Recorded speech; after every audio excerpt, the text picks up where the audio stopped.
Morning show's up and running. John, hear you there. Thanks for coming on SDH AM. It's a Wall Pass Wednesday, so who knows what's going to happen. I have a rundown, and it actually helps when I actually send the link for the guest to actually come in to the show to kind of actually be a guest instead of me just kind of sitting here and talking, which I know you guys don't want me to do for 2+ hours. Here's a rundown for today. It's a Red Clay check-in to start things off. We're going to catch up with our friend Mike Petite, and he is the head coach at Callaway and the head coach at Callaway. So we're going to catch up with him here in a second.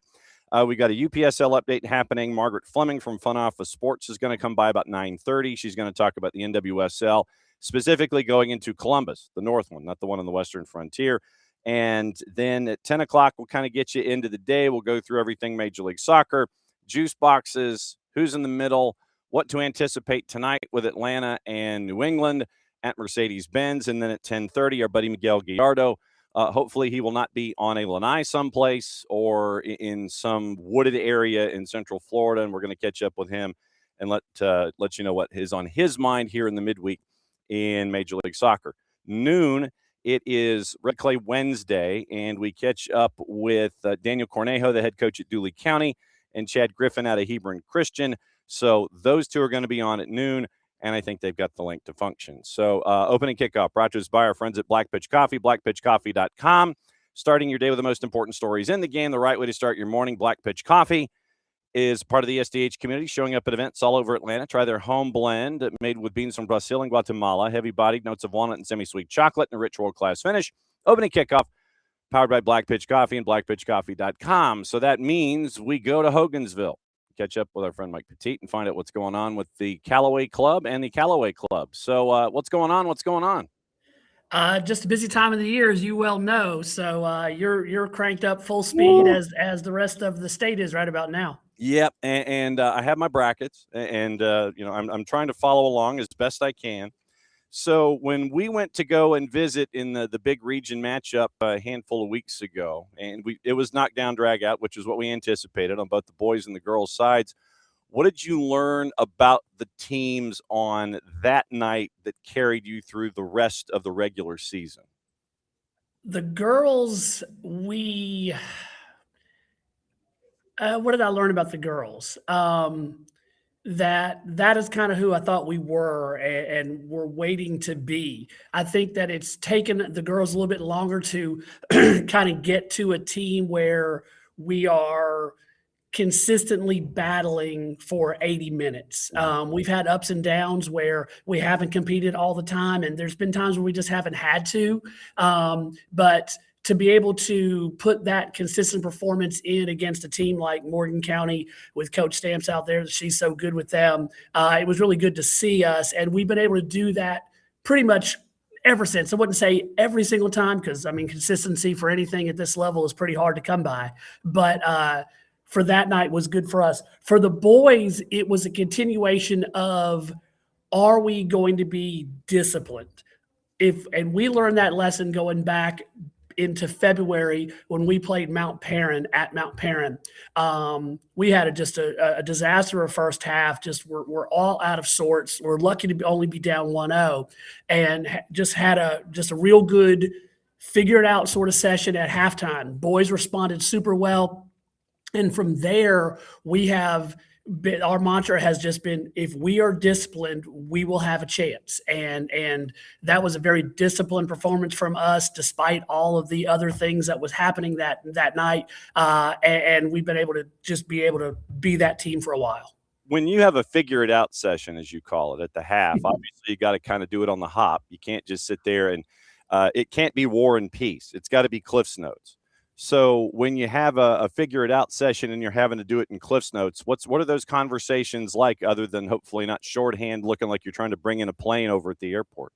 Yeah, well, there's a lot of cones getting thrown out on the ground. There is a lot of really bad handwriting and scribbling on a dry erase pad or dry erase, clipboard and stuff. But the guys are learning a lot about soccer. We have a lot of guys who are now real soccer fans. They're real soccer aficionados. They watch a lot. They understand the game. And so when we talk about making some of these adjustments tactically and that kind of thing, they pick it up really quickly. And so in the 10 minutes that we're throwing 1,000 things at them, excuse me, they were able to pick it up really well and execute it. And we continually make adjustments and we're continually trying to teach them more about the game every single day, as well as instead of it's just this is the way it goes. We tell them all the time. The game evolves from day to day, from team to team, from minute to minute sometimes. And if we're learning as we play, then we're going to be better throughout the 80 minutes. And that's really helped us. All right, so we go a bracket at a time. And since we are a chivalrous lot here on the morning show, let's start with the girls. And for those following along in pen now, it's low right, and it is a matchup against Ben Hudson and Hart County, and they get a piece of history, and you get to be a piece of that history. It's their first ever, if I'm not mistaken, home matches for the boys and the girls in the postseason, so you've got to go from Hogansville to Hartwell, the game brought to us by the letter H, and go up against a team that has and a program that's been on the build the last couple of years. When you were looking at tape on the girls' side, what did you see? You see a really, really good team that has a good identity. Coach Hudson brought his boys to us last year, as a matter of fact. So we're returning the trip with the girls this year and stuff. And he's in the same position I am, doing double duty with the boys and the girls and stuff. So I'm sure we've both had some long, late nights, and we'll sleep well, or at least sleep this weekend. I don't know if we'll sleep well, depending on what happens, but at least we'll sleep this weekend. Yep. But they're a really good side. I mean, you look at them and they're like 14-4, and played all kinds of competition and stuff. And they obviously have a big dog who you're talking to today with the Hebron Christian, and they're so good with that program that they got up there. But they stood up to them and went against them really well. So, we're going to have our work cut out for us. It's a long drive. We're trying to make those plans and those arrangements on how to handle that trip the best we can. And, I know they're going to be super excited about, hosting a playoff game, as we are, and we have been and stuff. See what we can get up there and do. It'll be a good competition, as you well know. When we step on the field, we tend to make things at least exciting. Yeah, and I'm this is one of those that I'm really looking forward to because of all of the different subplots that are attached with both of your programs. AA on the bracket on the whole. For someone who hasn't wandered in to see AA on the girls' side this year, what are they missing out on, and what do they get to jump into now here in the postseason? Well, you have a team in Pike County who we see all the time. I mean, twice a year, which is 2 times too many as far as I'm concerned. That are just really, really good. Yeah. And then you have a group that is in the same region up there, the Sonoraville, the Coahuila Creek, the Union County, who have just gone at it with each other, and they're really good. And I mean, one of them is a 3 seed, and goodness gracious. And then you got the Columbus side as well. You got the Columbus girls are historically good. And so, you think, it's just AA soccer. It's these small schools and especially for girls. And wag the finger big time because these girls can play. And it is good quality soccer. It's not kick and chase. It's not whatever happens. It's disciplined, organized. It's tactical. You got good coaches on these sides who can really get these girls to understand the game. And you're seeing high-level play. All right, so that one is tomorrow in Hartwell, correct? Yes. What time is kickoff? 6 o'clock. All right, so then that means you're leaving basically after breakfast, right?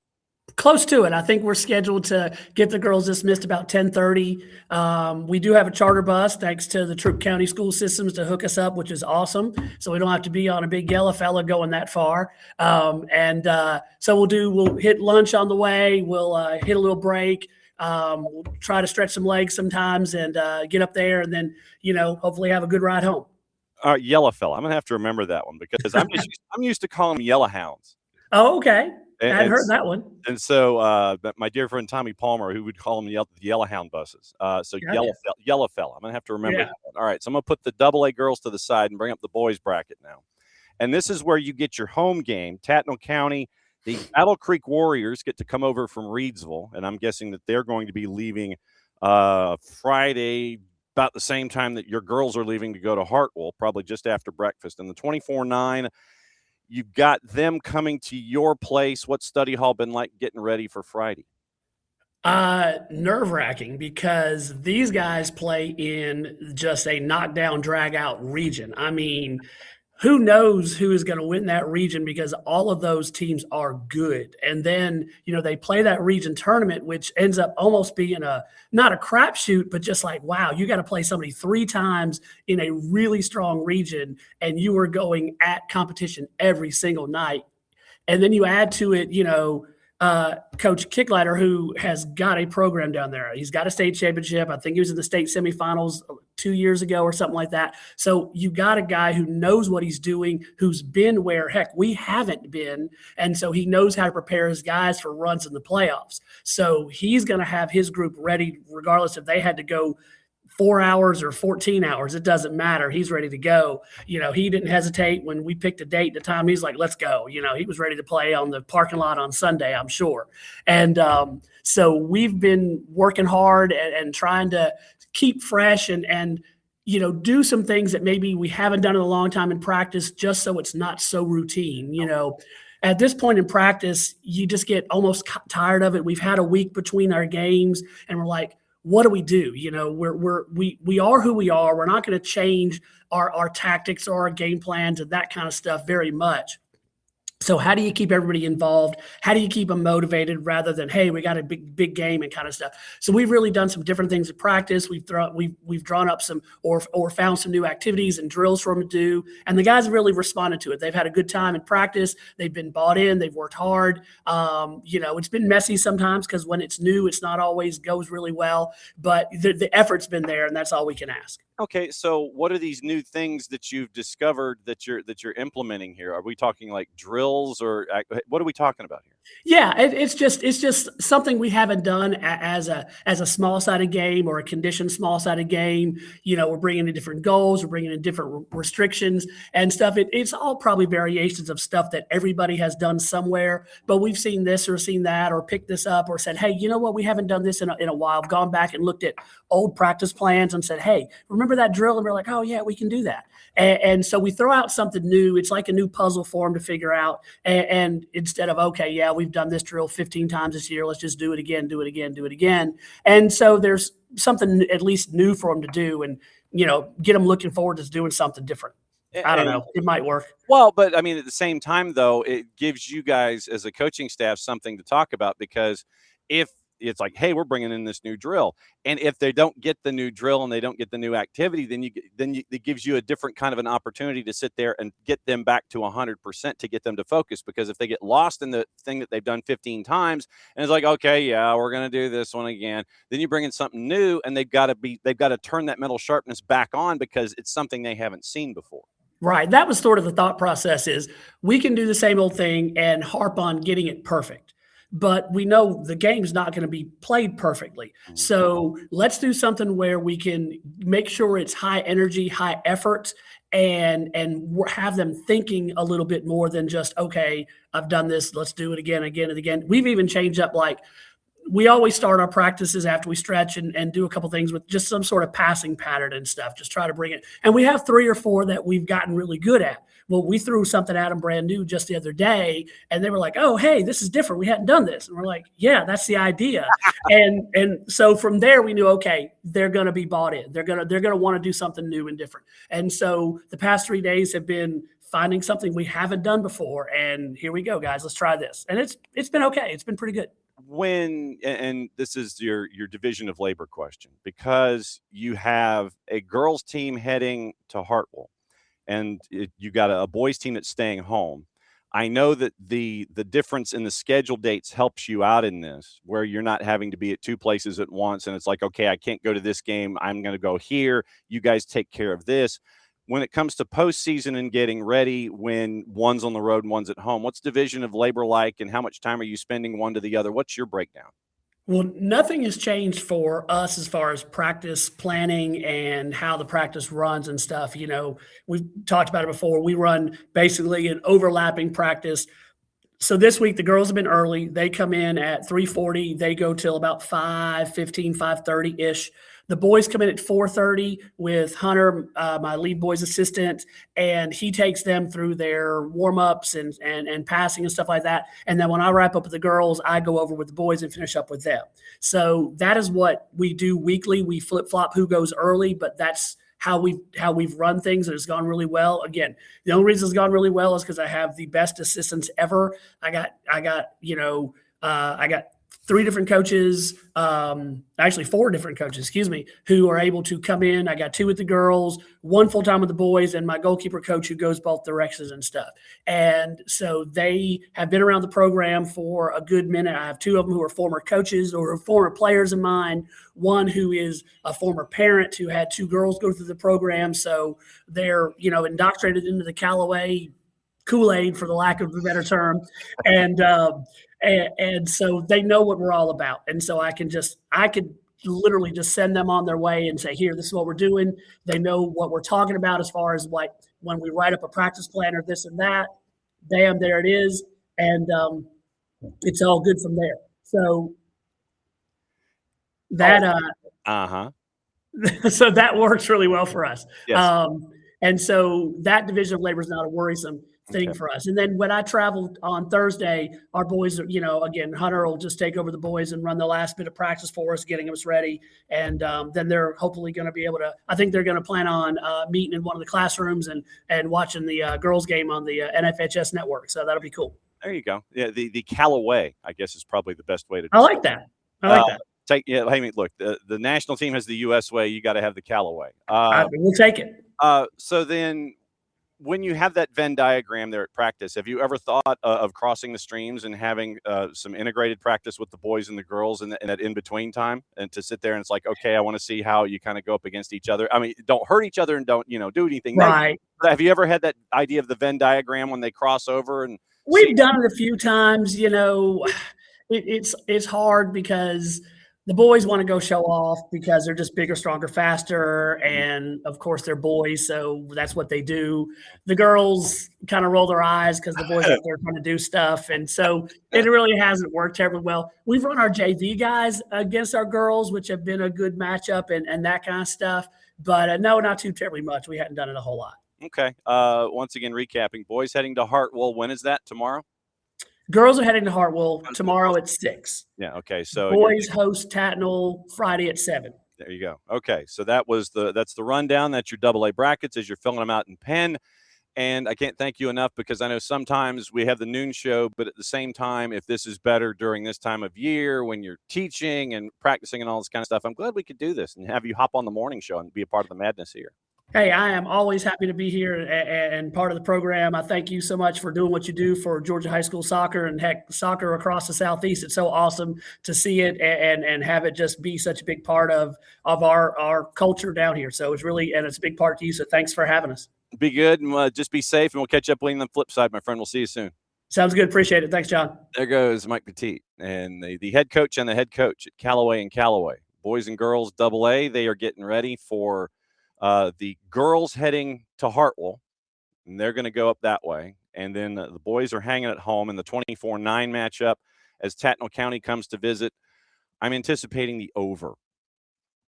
Maybe 2.5, 3.5, something like that. But no, it's going to be fun. Opening round of the playoffs started yesterday at noon. We'll go over it in depth with Daniel Cornejo, and we're going to find out what life is like for him in Vienna at Dooley County. And then we're going to catch up with our friend Chad Griffin at Hebron Christian. And then we'll go over the brackets as they happened yesterday. Not everything happened yesterday. You have some games, and you get to navigate this if something's better with travel or something like that. And you can have merges like we're going to have on tomorrow with Cambridge and Ola.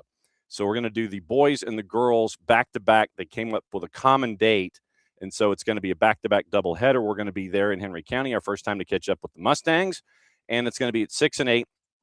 It'll be a combination of Jason, Drew, and myself, and we'll be down there at Ola for that doubleheader with Cambridge, and we will have that one for you across the network. So Noon, when there is playoff stuff going on, we're going to have red clay. Like I said, we're not going to go the full hour, mind you, because we're doing it every day during the playoffs. But we're going to try and catch up with as many coaches as we can. And in the case of Mike, it was like, okay, what's better? And he's like, well, can I do like early morning? And I said, yeah, if you want to bat leadoff, you can bat leadoff. That's perfectly fine. So we might have during the playoffs here in the state of Georgia, we might have some crossover where we'll have some high school coaches drifting in if they can't make red clay. And so that's your bolo. So you got to be on the lookout for high school coaches and activities as part of the morning show during the postseason here, because we're doing red clay every day and you might not be able to catch up with coaches. So that's your warning. That's your program director's warning. It's not quite the Surgeon General, but it is a program director's warning that you will have crossover from a bunch of different strata. Like I said, today it is going to be literally, it is NWSL coming up here in a second with Margaret Fleming from Front Office Sports with the announcement that happened yesterday in Columbus. So we're going from high school to NWSL to UPSL to Major League Soccer and whatever else happened yesterday. Leicester got relegated again. Chelsea lost for the fifth time, goalless for the fifth time in a row. First time that's happened since 1912. So there's a lot of stuff to talk about today, but that's what Wall Pass Wednesday is for. And thanks for hanging out with us as you always do. Morning, Ricky. Morning, D. Graham. Morning, Abby. Morning, David. And so that is that's your rundown for today. The chaos of a Wall Pass Wednesday. That's what we're here for. So headlines, we mentioned Leicester getting relegated for the second time, 10 years after they win the Premier League. The 5,000 to 1 shot, it's going to be a long slog. And if you follow folks like Kieran Maguire, and if you follow our friend Paul Quinn over at the ESK, it's going to be rough because they front-loaded all of their funding from Premier League sources and things like that, where it was, let's see, hang on. So Leicester, in theory, and this is from Kieran. So Leicester, in theory, have 35 million pounds of parachute payments next year. They cashed those in back in January by borrowing from a bank, securing against the future money in the Premier League. This means that they're only going to get the $2 million that you get in broadcast money from the EFL. So they kind of leveraged their future secured assets is the term. Central funds due or owing to that might be due or owing to purchased or otherwise acquired or received in respect of July 27 for the period thereafter, including June of 28, or the relegation payment is relevant. And so they asked for it up front at Company's House back January 12th to 26 this year. So Leicester asked for their TV funds up front and their parachute payments up front just so they could function. And so now all they're going to get is the $2 million for being a part of the EFL this year. They're going down to League One, and they have a couple of players that they might be able to sell for tidy profits. But there are folks in the Leicester circle that are thinking they might be heading down to League Two. And it might be a long road back for Leicester City. Opening kickoff brought to us by Black Pitch Coffee, blackpitchcoffee.com. Start your day with the most important stories in the game, the right way to start your morning. Black Pitch Coffee, part of the SDH community, showing up at events all over Atlanta. Try their home blend made with beans from Brazil and Guatemala, heavy-bodied, notes of walnut and semi-sweet chocolate, rich world-class finish. Opening kickoff brought to us by our friends at Black Pitch Coffee and blackpitchcoffee.com. Speaking of financials, Chelsea, the women's team has confirmed that they're going to move all of their fixtures to Stamford Bridge for 26-27. Consultation with the Chelsea women's players, fan advisory board, and fan groups. And it's a part of their never done brand identity, ambition on and off the field, according to our buddy Ben Jacobs. They're going to continue to own Kings Meadow that they picked up from one of my clubs, AFC Wimbledon. And it's going to be used for academy matches. So they're going to be moving from Kings Meadow to Stamford Bridge. Frankly, it's about blanking time. So, that's good to know. Now, we get another debut. We have a debut. And I warned Margaret. I said this. I said, okay, so if you're coming in the morning show, make sure that you have your caffeinated beverage with you. That is perfectly fine. So any guest that has, that comes in the morning show, especially with the busy day that she had yesterday at front Office Sports, I said, look, here's what we do. It's a morning show. We have fun. We try to be informative. You can have your caffeinated beverage with you. Look, we have folks that have their animals with them that invade screens. But Margaret is not in a position where she can have animals invade, I don't think. You don't have animals ready to invade, Margaret, do you? Not at the moment, no. Okay, just checking. Because like I said, there have been times where we have, guests that are normally in their home studios and things like that. And you'll see a cat wandering across the screen and stomping on a keyboard, that kind of a thing. So it's perfectly fine, perfectly legal here at the morning show. And so I'm glad that we were able to get you on short notice about what's going on in the NWSL. It's coming fast and furious these days with the franchises now. No, seriously. Thank you so much for having me. I appreciate it. I'm excited to be here. All right. So Columbus, Ohio. And I keep having to remind folks here where we're based. It's like, no, not the Western Frontier, not Columbus, GA, while they have a great stuff going on in the Western Frontier. It is Columbus, Ohio, great soccer market. And this seems to have come together pretty quickly because you saw in their social media campaigns, it's like, hashtag NWSL to, CLB or whatever, CBUS. And all of a sudden it goes from this, hey, sign this petition campaign to the vote by the city council to the announcement yesterday. It seems like that this just came on the hop here.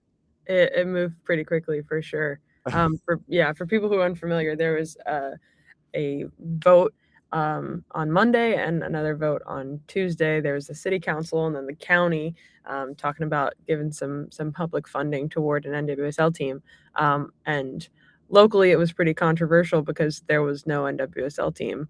And on top of that, it's giving a public park to a private soccer club, a public park that there had been, years-long plans to renovate and redevelop in an underserved community that, now is being promised a new park and, see how all that goes. But all to say, it was pretty contentious and there was no team. And then, next day comes the announcement. 18th franchise for Columbus, Ohio. So kind of a whirlwind week there so far for Columbus, but they are up next. Mm-hmm. Yeah, and I know that for those that kind of keep an eye on our studio space, if I was to shift to my left, camera right, you'll notice the team 17 right here with that one. So 17 turns into 18. And the crazy thing is, when you look at Denver, Boston, Atlanta, Columbus, it's like the rights fee is just like, all right, so we're going to close our eyes and, spin the dial, and it's going to be just like The Price is Right. And it's going to be the, cliffhanger dude that goes up the hill and it's like, stop. And you throw the dart and it's like 53. And then you stop, you keep it going again. 110, 150. What is this with the increase of the franchise fees in such short order? Is that confidence, or where do you think that comes from? I have a couple thoughts here. I think it's confidence. I think people want a team. I think there's plenty of cities that would like to have an NWSL team right now. Columbus, already has a soccer stadium that they can go in. There were willing owners who clearly have the financial capital to, invest into a team.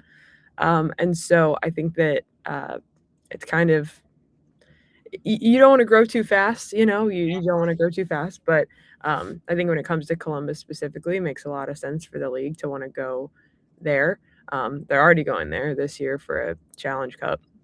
And that's been such a big soccer market for, ever. When it comes to the rising fees, I think it kind of speaks to the time. It speaks to the demand for like people who want to own a club. That they, the NWSL is raising the price and they're saying yes. It's also, got to kind of take it with a grain of salt because it's like these are, major NFL owners and, people who have multiple sports teams, and like, $205 million is huge and amazing and record breaking. And at the same time, like, they're, have billions. So it's the growth is happening, and at the same time it's like go to people who are more able and willing to put that forward. My other thought here though is like right on NWSL. I think about to compare to the WNBA when you think about kind of these growing leagues at this time with these rising expansion fees. And we saw last year the WNBA announced they've also had new expansion teams and the fees going up, and they announced 3 teams for 28, 29, 2030 in 3 different cities and kept it at that flat rate. And they'd been building before that, it went up. Those were more than what Golden State was, than what Toronto was, and what Portland was. But still, they planned really far in advance at a fee for now. And there's a whole argument of that, of like, should they have waited and it would have been higher? They want the money sooner, or are they capitalizing on the success now? Would it go down? You just don't know. And I think seeing how it's been rising, I give credit to the NWSL for I don't know where the bid was at. It might not have been together, but like they could have waited or they could have done Columbus then, when they did Atlanta at the same time, taking less money, but they kind of waited for the 2 and kind of got more money out of Columbus than Atlanta by like waiting and going. So I think it's the rising expansion fees are, a great thing that puts more money into the league, into the system, pays, players more at the end of the day, gets better facilities, all the things. So I think it's a great thing for the league to have the rising expansion, but I give them credit for kind of assessing them individually and letting those go up and not, choosing now for, to criticize the W 5 years down the line. Yeah. And it's like the rate of return, it's like, yeah, we're going to wait a couple of months. So Atlanta comes in at X price. And then it's like, yeah, we're going to wait. We'll wait a couple of months. And all of a sudden the Haslams and Mr. Edwards come in. They sit there. It's like, man, the rate of return just from there to there. Yeah. I mean, there's 40 million more. Yeah. I mean, that's a great play. It's like you wait a couple of months. Yeah. 40 million more. That's a good rate. Yeah. So then let me ask you, and you may not know this, what is the distribution? Is it like in other leagues where the expansion fee comes in and it's chopped up with all of the current members and the league, or does it go straight to the league and then they redistribute that way? Where does the expansion fee, what's the breakdown?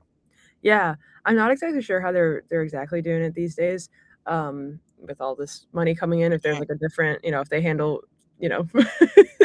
53 million differently than 205, or if it's the exact same. But the NWSL is a single owned, like single entity. So the teams all kind of report to the league. It is these like franchises and these expansion teams, and they all have their own ownership. But at the end of the day, like every team is owned by the league. So that goes to the league, and the league can kind of, I would assume that it's kind of, it goes to the league, and then the league can kind of figure out what it wants to do with it. I would, kind of assume that they're gonna, follow the model of giving it to the spreading the wealth, giving it around. But to be honest, I'm not really quite sure how they're. Here's a 20 for you and a 20 for you, and a 20 for you. Yeah. Like I said, I didn't know if you knew if there was a percentage breakdown, if it was all even partners. Since it is single entity, the league sits there and it's like, no, we'll take that, and then we'll figure out. You get a 20, and you get a 20. So right now, and they're going to play at Scott's Miracle Grow. We just call it the Death Star. I mean, that's what they called it. So fine, we're going to call it the Death Star. So they're going to play in that venue. I'm hoping that they really have their horticulturalists and all of their folks to maintain that turf and make sure that all of that traffic is going to, won't kill the grass or anything. You're at 18 right now with the NWSL. Your gut, and like I said, this is just you thinking out into the ether. Where do you think the ceiling is / should be for the NWSL? Because, I mean, like I said, they've gained 4 franchises, whether actually playing or coming up in future years, in short order. They're at 18. I know Philadelphia is kind of mad that that they'd like to be a part of this process. Where do you see the ceiling for the league when it comes to their future? Are they just going to cap it at X point, or are they just going to sit there and let it ride, do you think? I think that I don't think at this point they have announced more expansion desires in the near term, and I think despite the kind of growth that we've seen from them recently in that department, I predict what I I don't know if hope is the right word, but what I would kind of suggest maybe. I think it's good to kind of tamper down a little bit. They talk a lot about, the league talks a lot about being, wanting to get the top talent, wanting to get the best, the best in the world. And I mean, we see it, talk about the WNBA again. I mean, we see, what they're able to do with, their new CBA and paying players and kind of the money in the system. And I think that sometimes if you just grow and expand, I think there's a lot in the system that they can currently work around, that's being worked on for sure. But I think there's kind of a lot when it comes to, I don't know, player experience, other ways to invest in it, other than getting a new team, a new market. I think it's been great in Denver and Boston. I think it's going to be amazing in Atlanta. I think it's going to be great in Columbus as well. But at the same time, I think kind of going with what they have, I think 18 is a lot. And I think I would hope that this league has a very long life, and I think that kind of stretching it out really quickly and not taking care of what's already here, the players that are here, what they want. I think there's plenty to work on in a growing league already. So I would say the excitement of expansion will be good, and then kind of let it ride for a while, see what new rivalries form, see what new dynasties form, and then kind of maybe reassess a few years after that. But who knows? We could be here, when Atlanta starts in 2028, and there's 6 new cities, because they're not going to have a problem of. I mean, I don't think that there's ever going to be a problem for them of like cities don't want a team at this point. Women's sports are just here, and people want them. So the Philadelphias, the Nashvilles, the Austins, these places that are huge soccer markets, and even places that MLS hasn't established a footprint either, that they could expand into more. You saw them strike first with San Diego. There's plenty of markets that we could sit here and spitball that I'm sure would put up 205 or more. So it's only a matter of time, but I think probably slowing down a little bit might be for the best. Yeah, I'm thinking Margaret Fleming from Front Office Sports hanging out with us, discussing NWSL 2 C-Bus now that it is officially official. I mean, yeah, for me, I see all of this money coming in, and it's like, well, if you could address your salary cap issues, and maybe not just, that to me is just an entirely different thing. It's like, yeah, I know that the NWSL is trying to be hip. I get it. But if you would work on your salary cap problems and focus on that maybe for a couple of years, and then get that, instead of the hip rule and everything. Sorry, I got on my soapbox for 35 seconds. No, it's a good point. It's a good point. I mean, if they're going to keep adding owners, there's one side of the coin that's like, we have, or one side of the argument that's like, we have these new owners coming in who understand the expectation and are willing to go up in the salary cap. But at the same time, that doesn't erase the owners who are already there, who, you got to either convince to get on board or work with or whatever. I think, salary cap and facilities and, even just like professionalism, like investing in the health and performance. Like there's all these things that like players talk about. None of this is breaking news. We know about these things, and the league knows about these things, and the league, I think, wants to also invest in those areas. The league wants to grow the league and pay the players more. It's just a matter of like how to do that and run the business right. Yeah. So yeah, I think all those areas are worth looking into, in addition to expansion. But I think expansion's been good and steady, and now maybe turning and focusing on. Yeah, you got 4 new Christmas presents that you've opened up here, and it's like shiny bikes and computers and things like that. Maybe just I don't know.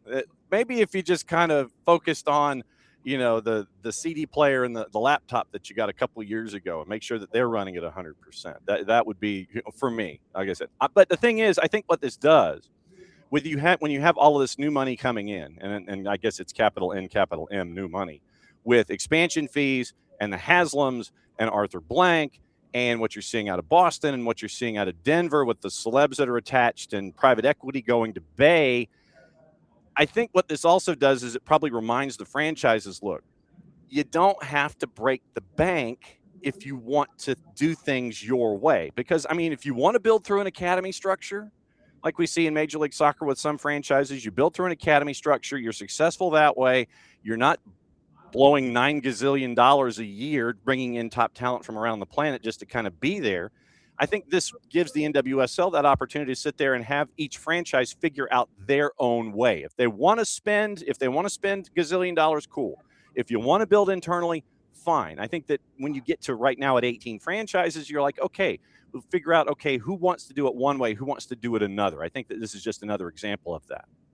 I think the new teams that are coming in also raise the bar. I mean, I think Atlanta is going to raise the bar in a lot of ways, both for venue, but also, facility. You see tons of existing teams making new facilities. You see, the new teams coming in, building new venues, building new facilities. And just kind of, I think that raises the professionalism, the level across the league. You don't want to be the team that is left behind. It puts good pressure on. And like you said, I mean, every team, every market's going to have its own individual, advantages and disadvantages. One might have a facility, one might have the, like you said, the youth structure going. There's all different ways to kind of handle it and ways to spend and invest in the team. But I think it's only a good thing to put in these owners who, like, I think the cool thing too about, not to toot these people's horns that probably don't need it, but like it's cool to have these owners, in these 2028 owners coming in Atlanta and Columbus, who are these major NFL owners, these billionaires. They have plenty of money. That's got a lot of money for a league that wants it. But it's also like they're huge soccer people. Mm-hmm. They're huge soccer people. It's not just like they're here because it's cool to get in on women's soccer right now or something. They've clearly demonstrated a big interest in soccer, investment in soccer in each of their markets. And so I think it's kind of a unique pairing. To go back to the W again, you see a lot of times they like to pair with the NBA owners that they know have the capital to invest in the league. And I feel like that's kind of similar here to what the NWSL is doing, is like they're choosing these big time sports owners, these with this huge soccer focus and investment history, and saying like, we know that our players will be in good hands here. So I think that's kind of an interesting, trend from them. So there is that. Yes, they view it as an investment, as a part of their portfolio, but at the same time, they get it. They understand the larger picture about growing the game. Yeah, it's like these are people who are both smart in business and passionate about soccer, which I feel like, sometimes with sports owners, you don't always get both. It's a little mixed, or a lot of passions there, but the money side does not come through, or whatever it is. So I'm sure they will have plenty of problems in their own rights, but just from on paper, it all seems to be trending in the right direction. Yeah. Another couple of moments with you before. Do we need to get a note to your bosses that you were kind of busy this morning? Yeah. Do you need like a please excuse Margaret from class kind of thing?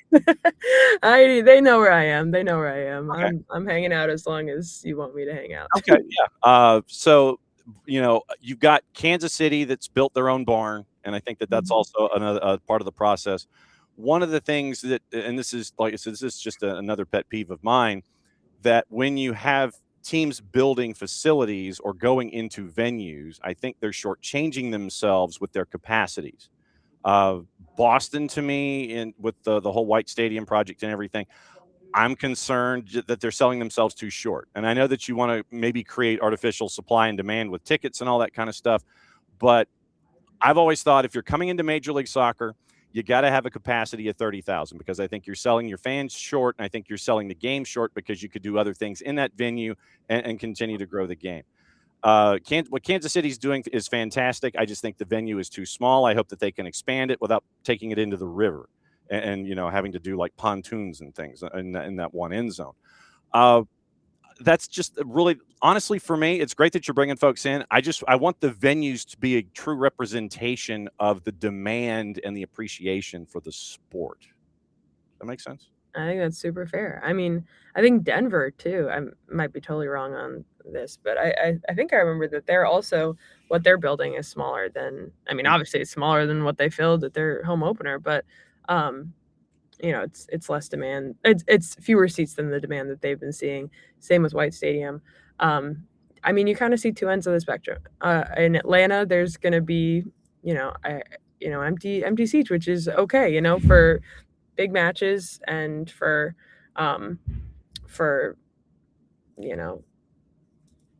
home openers and things like that. I'm sure that they can fill it up, and they might totally prove me wrong, and I hope that they do. I really hope that they do.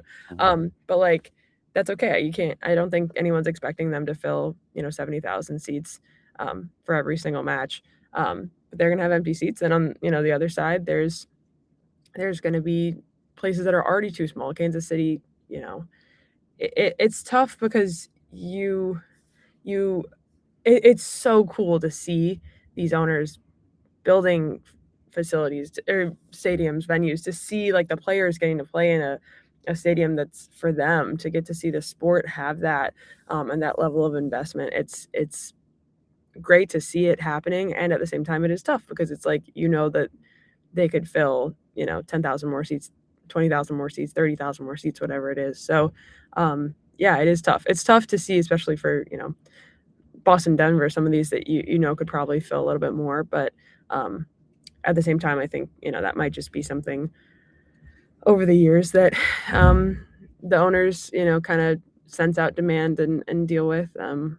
Maybe they turn into some kind of crazy tailgating situation instead. You never know what kind of solutions they might come up with, but yeah, it's kind of a tough situation. Then again, I mean, I feel like I keep talking about basketball here, but I just, I'm a big basketball fan also.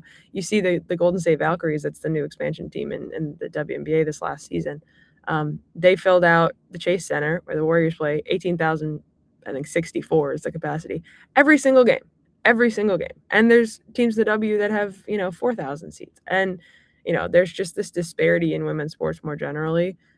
Of the venue sizes, and I think eventually that might level out a little bit, but for now I think there's going to be this weird in between where some markets there are not enough seats, and other markets there are open seats, and yeah, maybe people travel a little more. I don't really know the right answer there, but yeah, it is unfortunate that there's going to be not enough seats for all the fans. At the same time, I think that's a good problem to have. Yeah, I think the way that it's probably going to work in Atlanta is for special events, special games. They're going to open up the full bowl, and they're going to try to smack the Denver record, right in the teeth.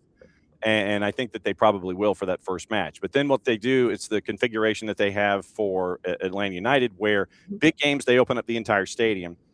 Other games, they'll have just the lower bowl, the 100s and the 200s, and that's 41,000. So I would imagine that's going to be the layout, is the season tickets for Atlanta 2028. They're going to be in that 41,000 configuration. And then for special events, they'll open it up like they always do for like the 75, 78, 80,000. I think that'll be the way of the world for Atlanta. I was looking up while we were talking about Denver. They go Mile High, and then they go to Dixon and Commerce City. Then Centennial, which is where they're going to supposedly in the summer, meant to seat 12, and it's going to serve as the team's home until at least 2028, when the team's owners hope, and this is from Denverite, team's owners hope to finish construction on a larger stadium in Denver's Baker neighborhood, and so they're looking at 2028 for stadium number 4 that they will have been in by the time that they will have gotten things rolling. And the Centennial isn't open yet. They're building it now. That's going to be at their practice facility. Yeah, so it's modular, probably one of those modular things, and you sit there and you look at it and go, okay, cool, I understand where you're going with this. So you are going to be incredibly busy. I don't know if you've heard about this World Cup thing that's happening. Front office, what's your coverage? What are you telling them that you need to do come 55 days from now? How busy are you going to be? Goodness. I mean, very. Premises, oh goodness, and backs up. No, I mean, I'm super stoked. It's going to be awesome. I mean, that's what I signed up for. That's why I wanted to, switch over. I've only been doing soccer for a couple months now because I wanted to get, going before the tournament. And it's been crazy, but it's been awesome. And I'm really happy to be here. The summer's going to be wild. It's going to be wild. I'm going to be bouncing all over the place. I'm based in New York, and we have a lot of matches in New Jersey. It might, cost a little bit to get out to the stadium. Get an Uber or just rent a car. Rent a car and pay for parking. Yeah, the options are tough. We'll see if I can get one of those $150 train tickets. But I don't want to know what the Hampton Inn, a couple exits down from the Meadowlands, is going to be charging for their nightly rate. That's why. Probably a lot. So, all to say, I'll get to go to matches here, and I'm super pumped about that. Gonna try to hit up some around the country as well. Trying to see exactly where at this point, but hoping to catch US in some places, hoping to catch Argentina, hoping to get to see some fan fests in different cities. I am super excited to see what the different fan fests look like. I think every city has had a different story there. Some places are really scaling back, some places are really going for it, some places are spreading it out among 10 different cities, and some places are saying we're going to have just one in the middle the whole time. And so I'm excited to see kind of what that looks like in every, I don't think I'll get to every city, and I come on, I sleep that I don't. I can't wait to see your end of World Cup invoice, your travel report. Oh gosh, your reimbursement to FOS's front office when you're done with the thing. It's like, okay, so how many pages is that PDF? And it's like that thick, Wait, what is this? Where was this at 3:00 in the morning in Insert Market here?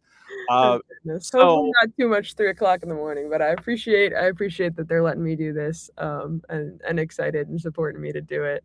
It's definitely not, the hotel prices and the flights, and a lot of these host cities are really nasty. So I appreciate them supporting me doing the World Cup. It's going to be fun. So then what I would like to do is when you figure out your itinerary, we'd like to have you in as a part of our normal World Cup coverage and discussing what you're seeing, whether it's games and all this kind of stuff. If you're marooned there in the tri-state and it's like, man, I only got to go to the Meadowlands for the semifinal. And it's like, oh, darn, we'll have to talk to you about that.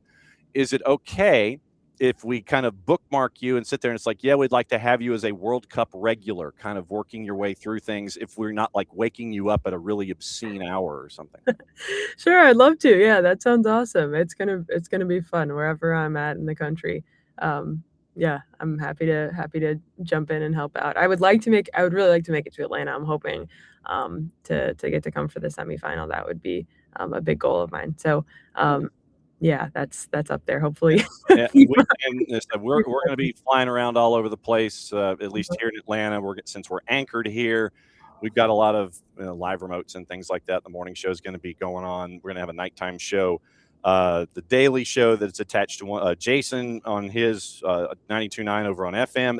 That's daily. That's coming up daily to do a World Cup thing. Obviously, us in the morning show, so we'll all be incoherent and asking all of our guests to come in and talk about things as well. But yeah, when you know what your rundown is, let us know, and we'd like to sit there and we'd like to reserve you here, and here to talk about everything that's going on.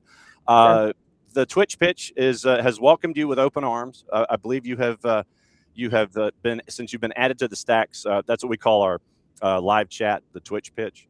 And so they're like, hey, don't be a stranger, welcome aboard, all those kinds of things. Don't know what you've gotten yourself into probably, but nevertheless. So go and get your caffeine, and thanks for dropping by as now you always will. And for those that may follow on the Twitters and on the social medias, it is at FOS for Front Office Sports. And then it is MG Fleming 12. Was that the number that you wore? That's my birthday. 1, 2, or 12? 12, actually. Oh, wow. I consider that a pretty good, I don't know. There's some birthdays that are just, I think a lot of people feel that way about their birthday, but I feel like numerologists are sitting there and they're going, ooh, so it's the same thing. But as always, glad that we got you to rope in here to the morning show. And like I said, don't be a stranger. Honestly, if there's anything that you ever want to vent your spleen about, you know how to get in touch with me. And it's like, Nelson, I got to come in here. I got to talk about something. And it's like, okay, fine. It is one gigantic morning party. And like I said, this is me and caffeine right now. So that's kind of how things work. Go get your brunch and go hide in a cubicle and tell them that, yeah, man, they kept me for like an hour. I don't know what happened. So once again, thanks for dropping by, and we'll catch up with you soon, okay? Sounds good. Thank you so much. Margaret Fleming, front office sports, and I think she's probably just going to go running off into the sunset now. She's like, I cannot believe, what have I just done? You know, it's like the scene at the end of the chase scene in the movie where you just see the star just kind of running off into the sunset, and it's just like, no, one of those. So Margaret Fleming, we now add her to the stacks. Jason's had her on his program on Atlanta Soccer Tonight. And so now we add Margaret to the stacks as well because of her coverage of soccer at front office and her NWSL coverage. And so it made too much sense to bring her in to be a part of things here on the morning show. So 2 guests down, 1 hour down. Miguel Gallardo joining us, set to join us at the bottom of the hour. Hopefully he'll be in his palatial studio. And we'll talk about Major League Soccer. We got to get into that. We got to get into all of your matchups, all your juice boxes, all the refs, all the news, all the things. And also what we'll get into is what to watch, where to watch it, how to watch it, all the gossip, the rumor, and the innuendo, waiting for Miguel coming up at the bottom of the hour.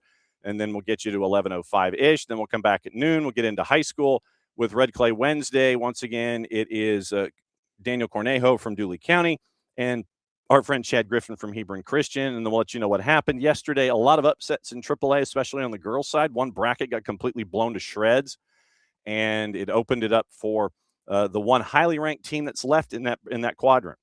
So we'll go over what happened yesterday, set the table up for what's going on today, and we'll break it all down for you at noon on Red Clay Wednesday. And then once again tonight, it is 6:30 start.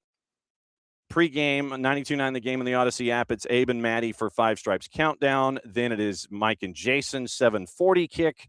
And then it is full-time report with me and Abe after the match. Once again, 92.9 The Game in the Odyssey app. I think it's 92.9 The Game. I don't think it's anything different. I think it's 92.9. I think they're back on 92.9 tonight. I don't think there's no 94.1 that I can think of tonight. Jeff Kasuf, a quick note. NWSL and the PA have joined Project ACL alongside the WSL in England to deepen the study around the prevalence of ACL injuries in women's soccer. FIFPro is going to guide the study. So now the NWSL PA is joining the WSL to go along with Project ACL. So that's good stuff to hear there. All right, here's what we're going to do. And we also got to get into the UPSL before we go to, because it is a UPSL Wednesday. All right. Let's get into Major League Soccer, get you into the juice boxes and your previews and everything, getting you ready for tonight, once again, across the board. So let's get into the matchups themselves, and we'll go juice boxes, and then we'll go folks in the middle and what your crews are and things like that. And I know, obviously, since it is a midweek, that it is traditionally difficult sometimes for folks to make it for a midweek kind of a thing. So here's your rundown for tonight and what it's going to look like. You got a lot of action at 7:40. The Atlanta matchup is on FOX, and so that means it's a 7:55 kick. So it's going to be an even later evening than anticipated for Atlanta and New England. Purple team in Charlotte, and we'll talk to Miguel Gallardo about this one.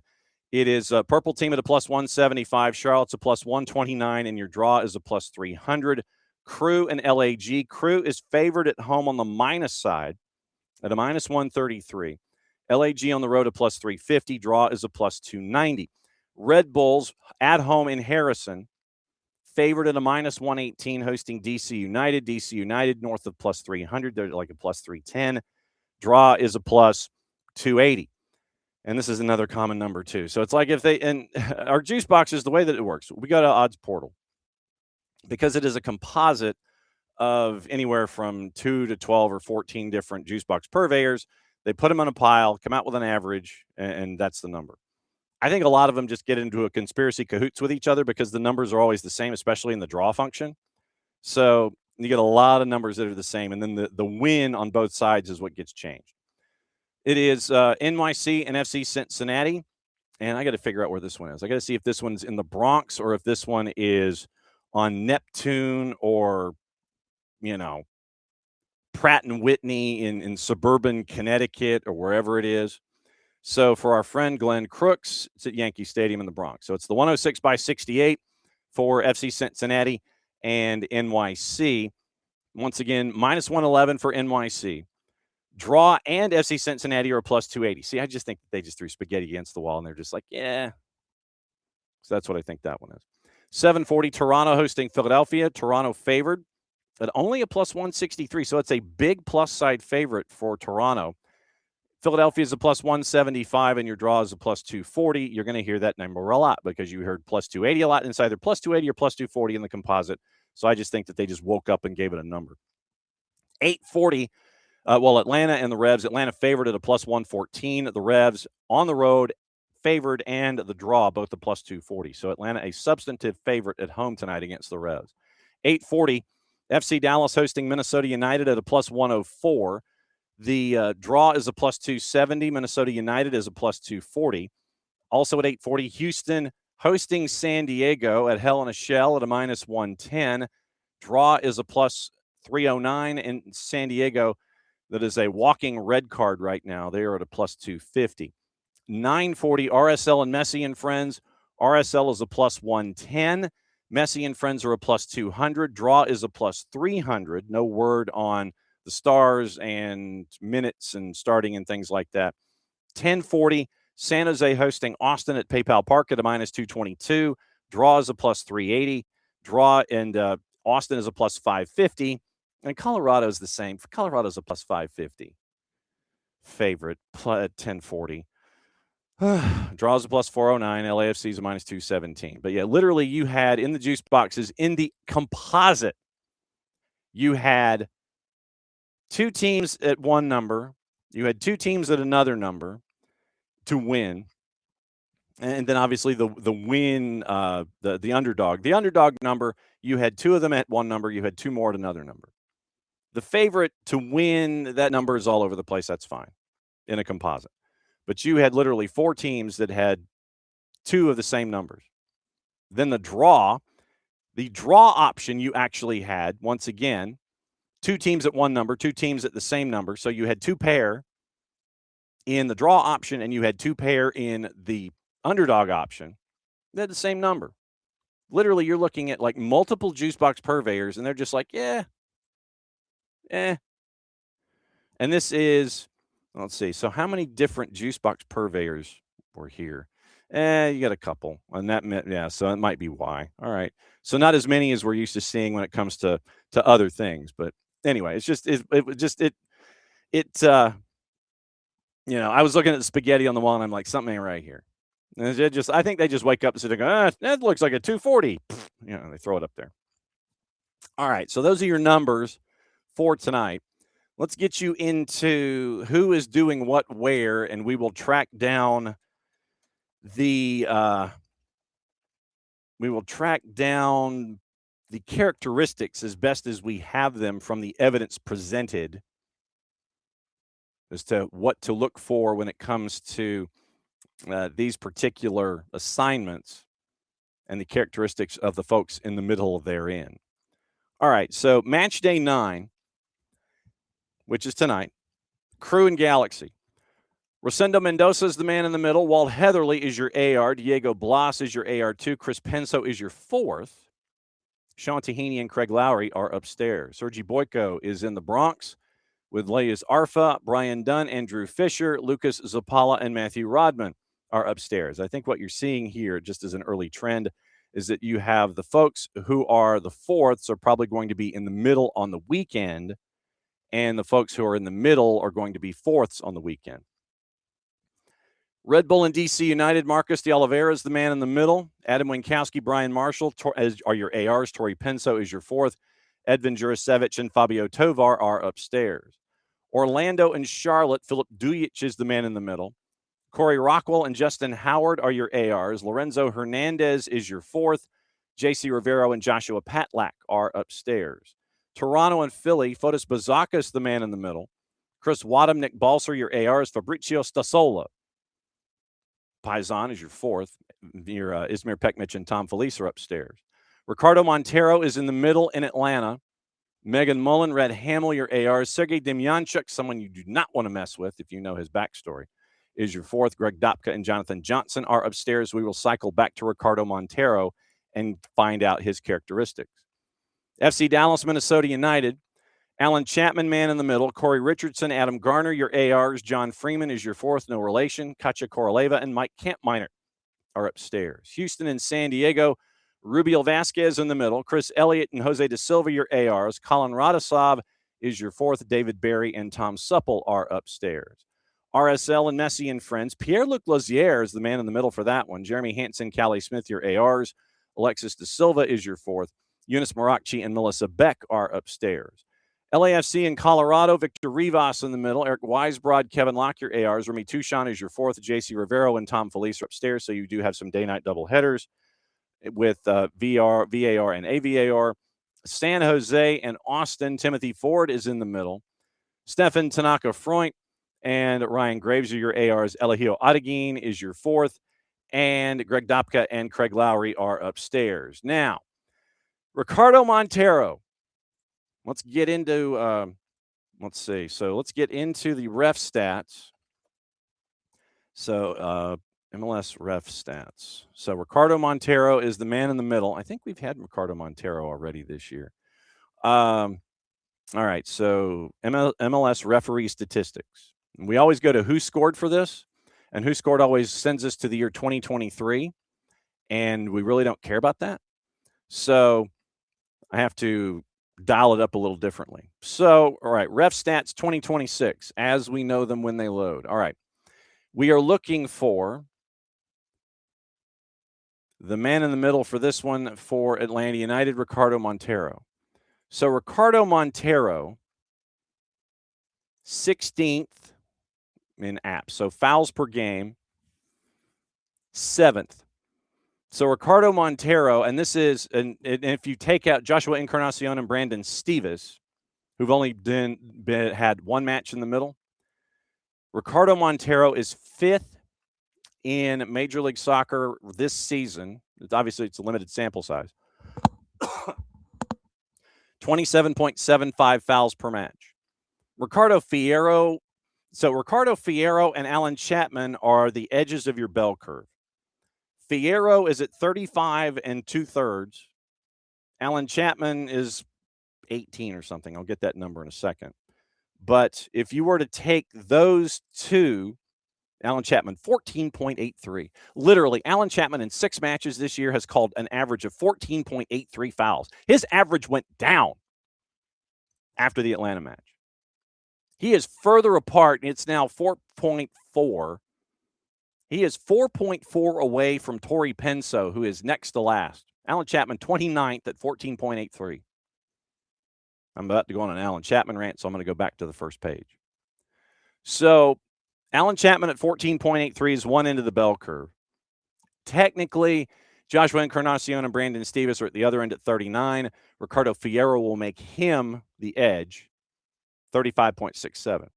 So if you look at that, Ricardo Montero is 5th in fouls called, 27.75. Fouls per tackle, 11.83, so upper third, close to upper third with 29. Then penalties per match,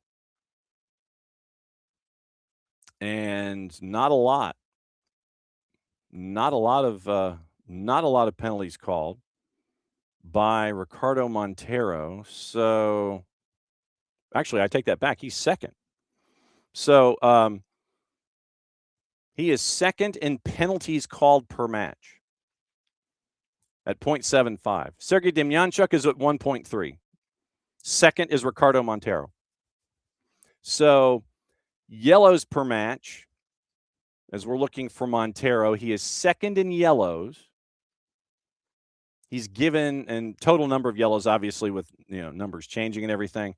He is 5th in yellows given, and he is tied for first with 2 others, Victor Rivas and John Freeman, in reds. So in 4 matches, he's given 3 red cards. Keep an eye on that.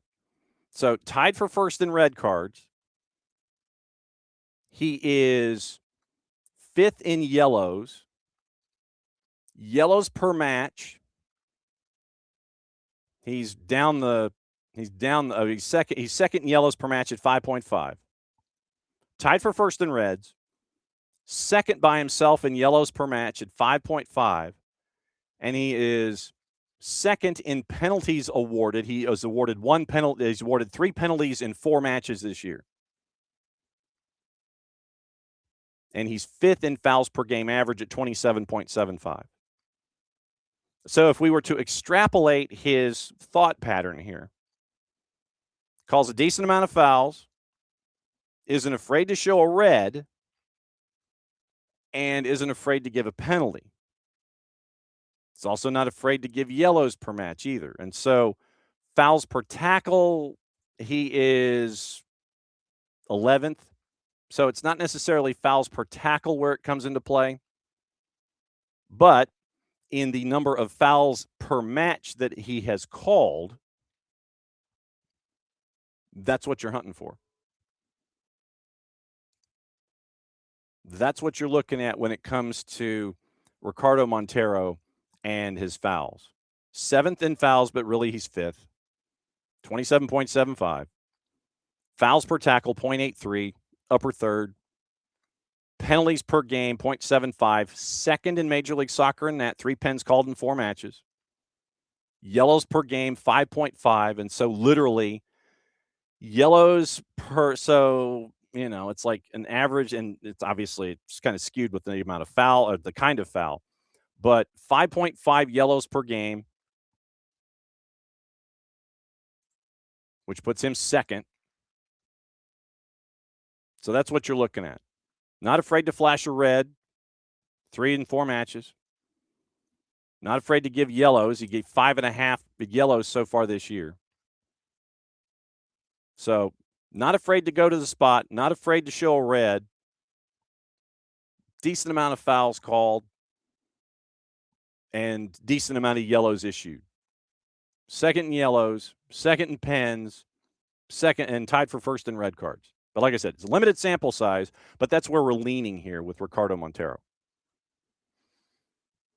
So that's what we're staring at with Ricardo Montero as the man in the middle tonight for Atlanta United and New England. So that is your information. And what I do is I go to who scored, and that's what I look at with that's where I get the numbers. Let me go back to 25 really quickly and see if it was pretty much the same with Ricardo Montero in 2025. We'll see if that was where he was consistently. 25. What the? No, I don't want playoff referee statistics. No, I don't want playoff referee statistics. I just want ref stats. I don't want MLS soccer playoff. I want MLS. It's like it always goes to default to things that I don't care about. So ref stats in 25. And we go Ricardo Montero. Fouls per match. Okay. He was 20th last year of 38 at 24.2. So his fouls per match number is up slightly year to year. Fouls per tackle is Ricardo Montero. He was 18th last year in fouls per tackle at 0.8. So upper half, 18th out of 38. Penalties per match, he was well down the list. He was 20th out of 38. Yellows per match, he was 20th at 4.07. Yellow cards last year, 19th at 61. So all of his numbers trending year to year are up. More fouls called. Fouls per tackle about the same. Far more penalties per game average. Far more yellow. Well, it's like 1.3 more yellows given. So 20% more yellow cards. And 12 to 13% more. So they're up above 10% in his foul numbers. Yellow cards are up 20%.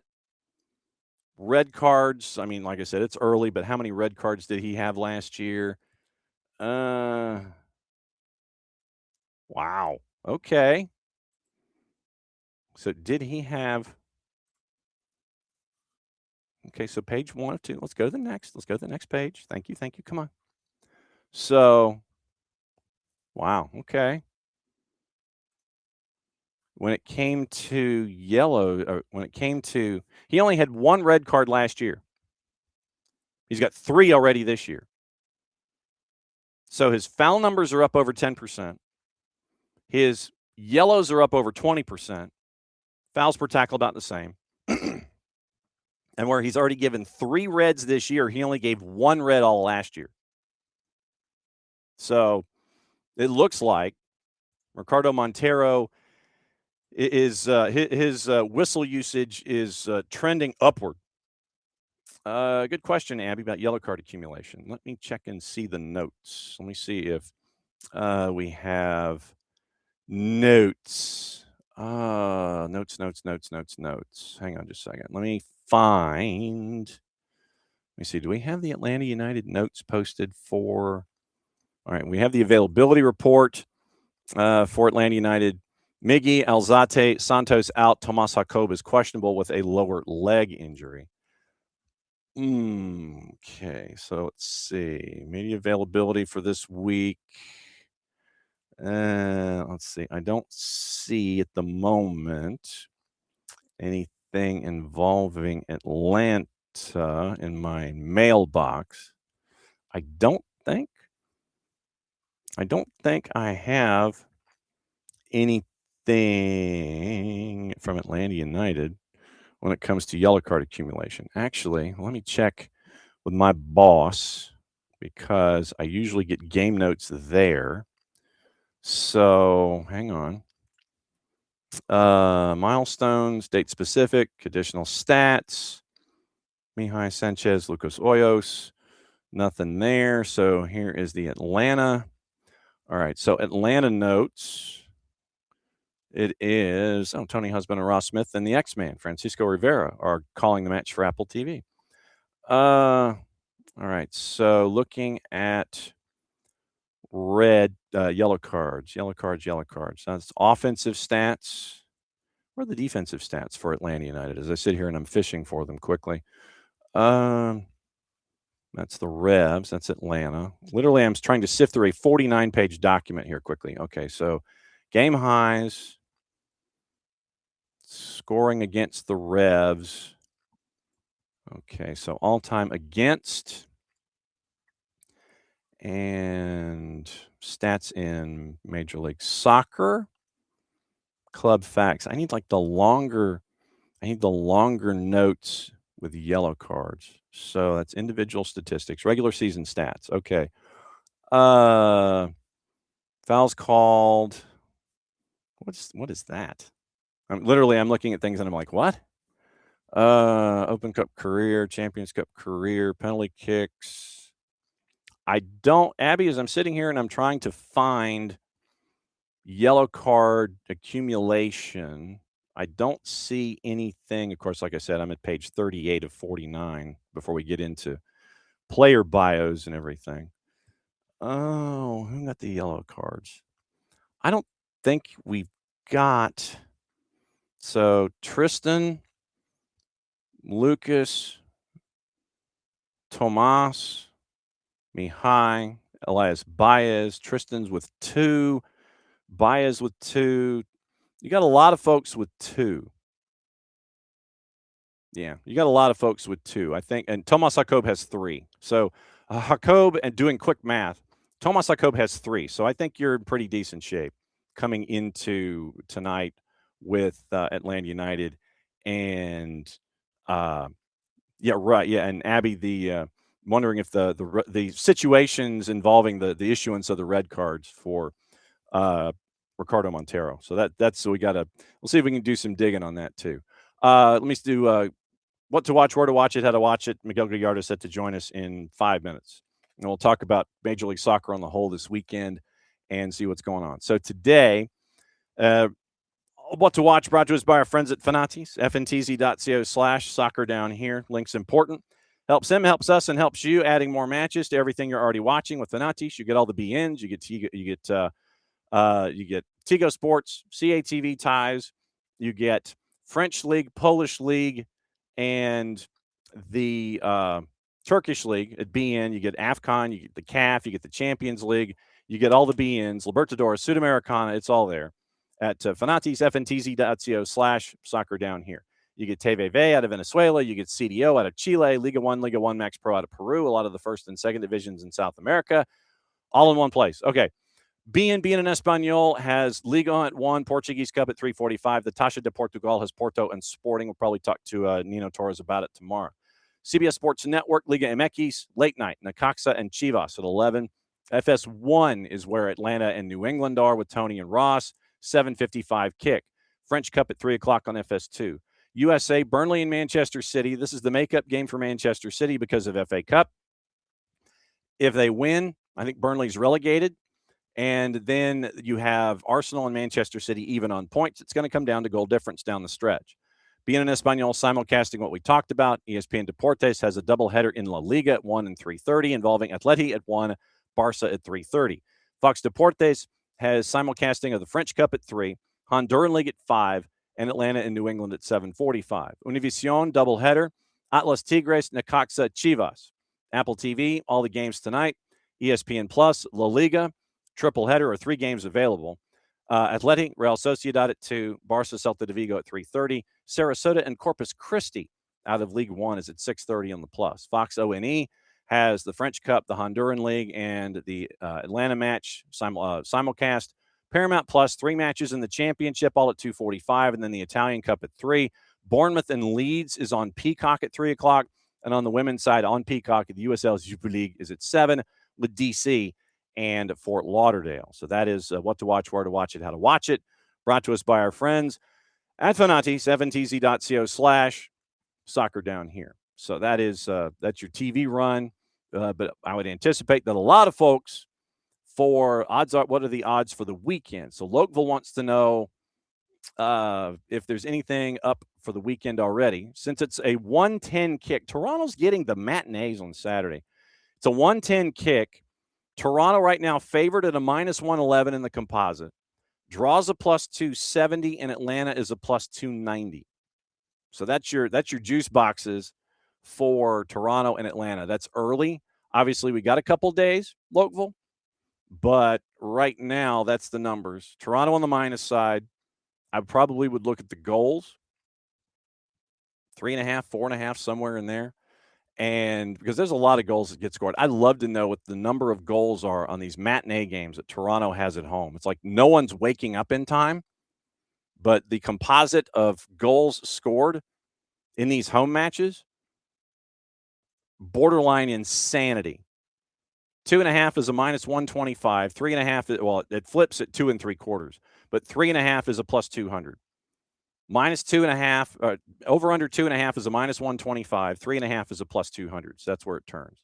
So we'll see. We'll see what the skinny is there.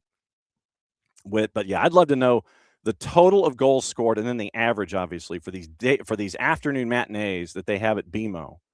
And I don't know why they got all the afternoon matinees at BMO. Our friend Jess Charman and Ian Joy have been calling most of them, it seems. But I think Jess is Toronto, New York, Toronto. I think she's got the back and forth this week. I think she's working in the Northeast this weekend with Ian, and I think she's got one with Lori Lindsay too. I think Lori Lindsay matchup with Jess is tonight, and then I think that the matchup with and she's back with Ian on the weekend. So a lot of stuff. Jess is really traveling. Jess is doing a lot of traveling. So we'll see what it looks like with all the things, and I mean that, all the things. So we'll let you know what's going on with all of that. I'm trying to see if there's anything that has come across The Hounds in Pittsburgh and FNB have reached a stadium naming rights deal. So at Highmark, home of the Riverhounds, it is now FNB. FNB is the official stadium naming rights partner of the Pittsburgh Riverhounds. So that is official. And it is now going to be FNB Stadium for the Riverhounds and the Riveters. So that is the official news there with that. Now, let's see. Trying to see if anything on the Twitters has happened. Esteval likely to miss the rest of the season with a hamstring injury. Ben Jacobs has been a very, very busy man.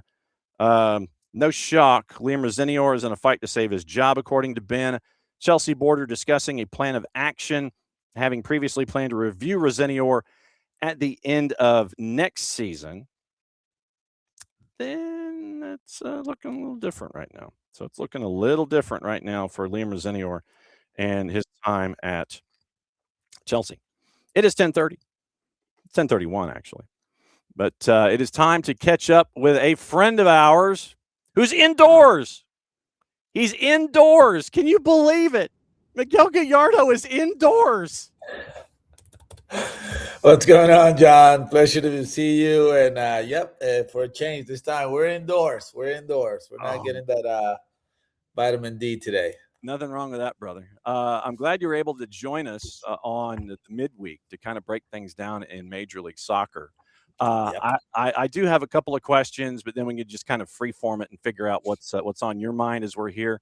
I got to start with the purple team and ask what in the wide world of sports is going on. So I will ask you, sir, what in the wide world of sports is going on with the purple team right now? Yeah, I wish I knew. I wish they knew. I think that's the biggest question. Obviously, this is a rebuild year for Orlando City. Did I imagine it to be a rebuild year? Did they think it was going to be a rebuild year? I don't know, if I'm honest with you, because they had some really good pieces from last year that they did a really nice job during the season. They fell apart towards the end.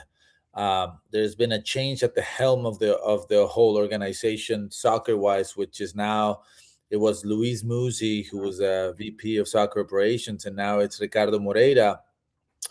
And he, I suppose, wants to put his own, touch on this team.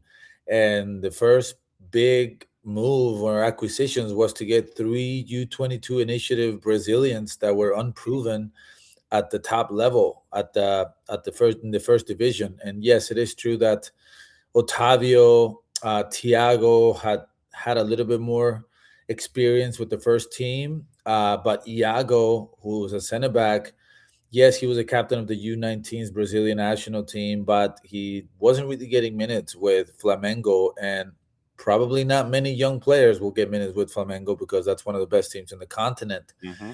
But the reality is to gamble on 3 U22 initiative players and spend close to $10 million. It's what I just called it. It is a gamble.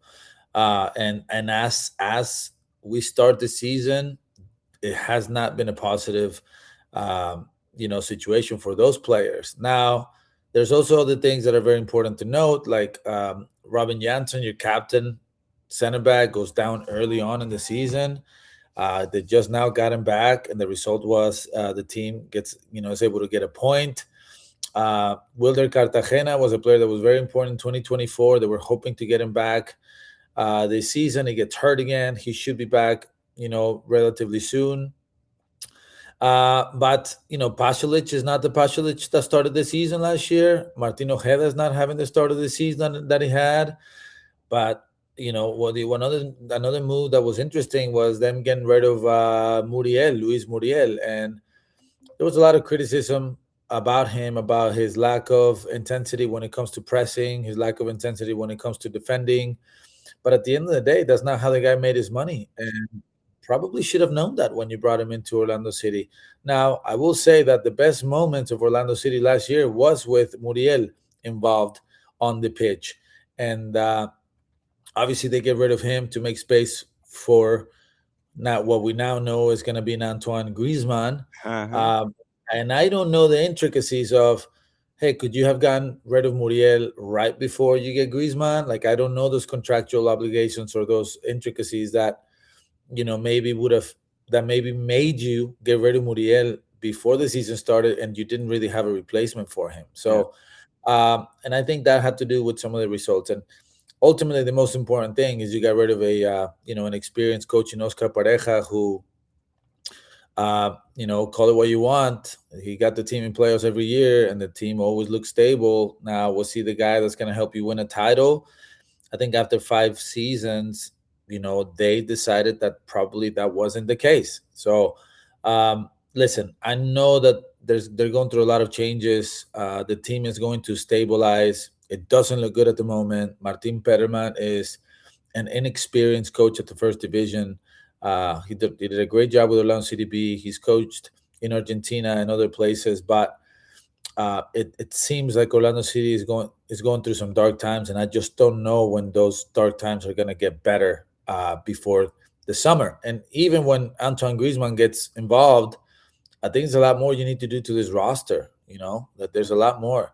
There are a lot of weak spots, in my opinion. So interesting. It'll be interesting. It'll be interesting times for Orlando City. Hopefully, they can start to see some change in the positive way after the World Cup when Antoine Griezmann comes into the team. Yeah, because when we started the season, Oscar, and I still may have the soundbite, but Oscar was not a happy man at media day. He was not. And then you bring in Griffin Dorsey from Houston. Then it made Ben Olsen not a happy man. But then you bring Griffin Dorsey over to help things out. But Oscar's like, well, I need A, B, C, D, and E to help things going on. And, Sure. and I wondered with what happened at the end of last year, where you got to a point and then you end up with the fade, and then you get bounced in the and you have the early season successes, and then it just goes, And if you were going to be evaluated by the front office after last year, and you have Oscar being displeased at media day, and then you have that quick trigger early in the season where were things completely untenable, and it just got to a point to where you couldn't do anything X number of matches in. So the patience that you showed by bringing him back didn't end up with the patience that you showed at the beginning of the year when things didn't get off to a start. Does that make? Am I making any sense here? No, you are making you are making a ton of sense. And look, I think that because Ricardo Moreira is new at this particular role, he's been a number 2 guy for years. I think that there's a lot of learning that needs to happen for him in this role, and there's so many things that now he's responsible for. I do think that them keeping Oscar Pareja was more of we're not really prepared to what's next. Oh, okay. And for what's next. And I will say this is that Oscar Pareja has been coaching for such a long time. He's been at the club for 5-6 years. And I think he kind of sensed where this was going in terms of some of the players that they were going to be bringing in, and some of the players that maybe were not going to come in based on maybe what Oscar Pareja wanted. And I do think that there was a lack of connection between him and the technical staff because I don't think that they were aligned in what they wanted. And I think that ultimately was the trigger for what ended up happening. And, I think they have a good relationship, of course. Oscar Pareja and Ricardo Moreira worked together for many years, and there's a lot of respect, a mutual respect between each other. But maybe they were not aligned in the vision of what they wanted. Ricardo Moreira wants a team to play a certain way. Oscar Pareja, wanted to play a certain way based on the players that he had. And I will say credit to Oscar Pareja that over the years, he evolved so much when it comes to the style of play, because I remember the first 2-3 years, it was the Papi special. It was score a goal, sit back, and try to, grind out a result. And I remember 2024 season, the team was winning, and then the subs that were coming in, they were they were attacking subs, and I'm like, wow, he's going for more goals. And then I had a personal conversation with him, and he told me, he's like, well, I'm at the mercy of what I have.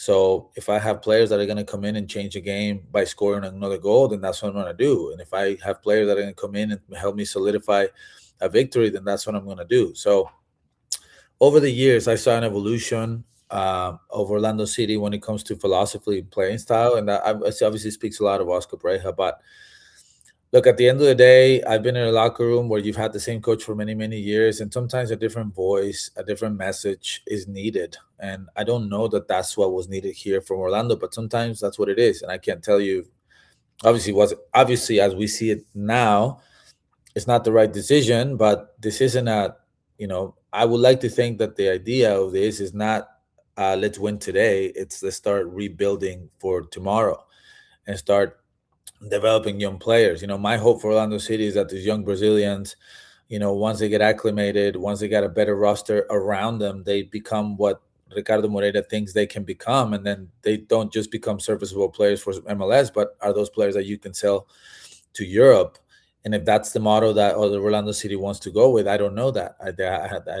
They haven't personally told me that, but it seems like that could be one of the ways that they want to go, right? They got a nice taste of it when they sold Freeman to Villarreal, and that probably got them excited. They say, well, where can we get more of these young players that we can sell to Europe? But it's not that easy.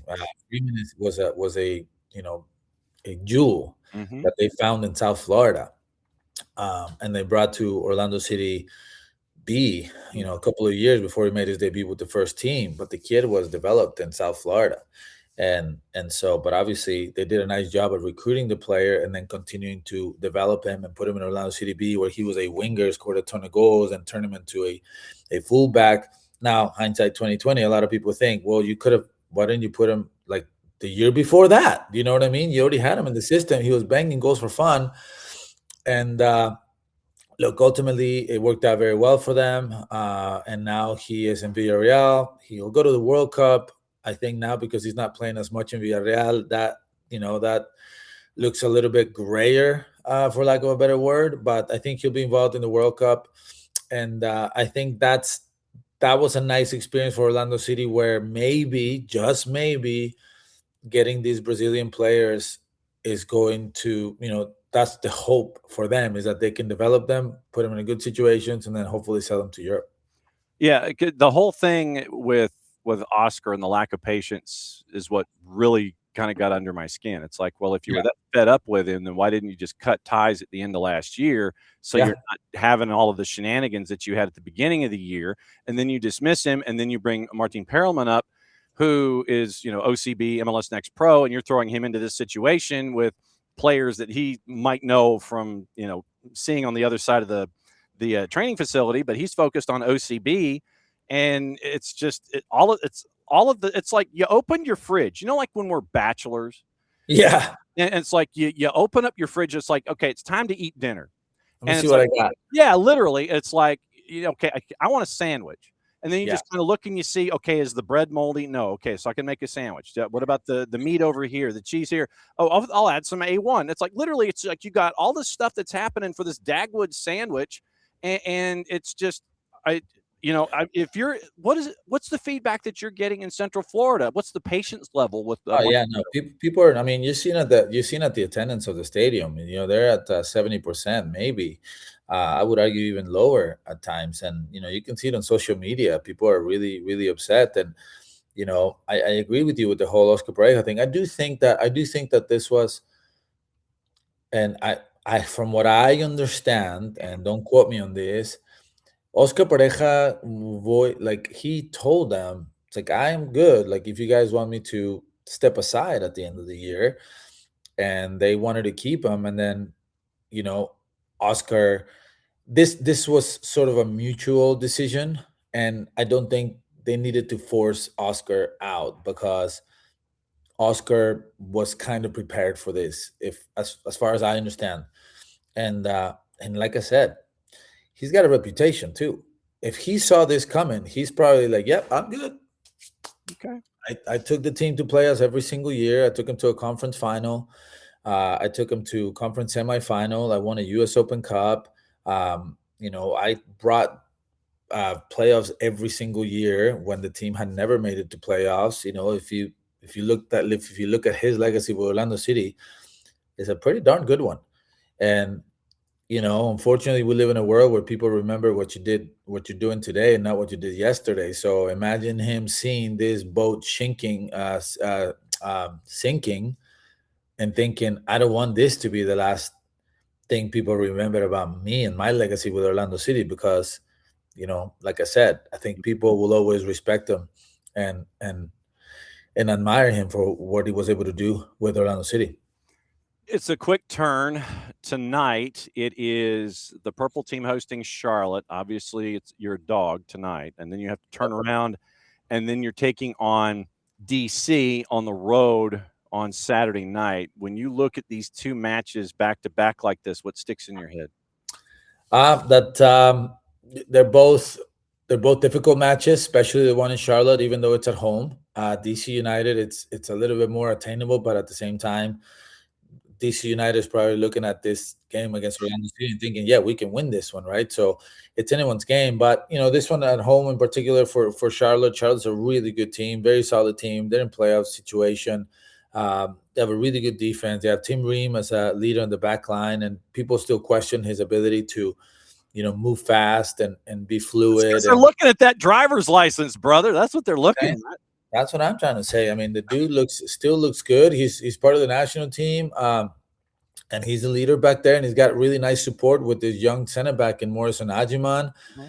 He's got good fullbacks in Toffolo and Nathan Byrne. I mean, this team is solid. And then they have one of the best goalkeepers, in my opinion, in the league, in Christian Kalina. I mean, the dude is a stud. He's got, I was just looking at this before this, because I was looking at other stats, but he's got the most saves in the league. He's got 45 saves in the league. And obviously that doesn't speak well of the defense. But, I was going to say now. But I will say this.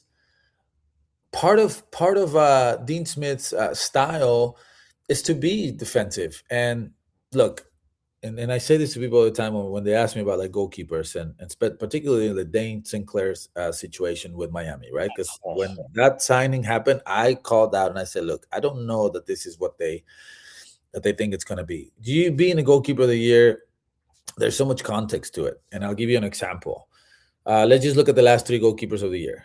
Who were they? Berkey from St. Louis. Yep. It was Kalina from Charlotte. It was Dane Sinclair from Minnesota. Mm-hmm. What was the common denominator of these teams that they played for?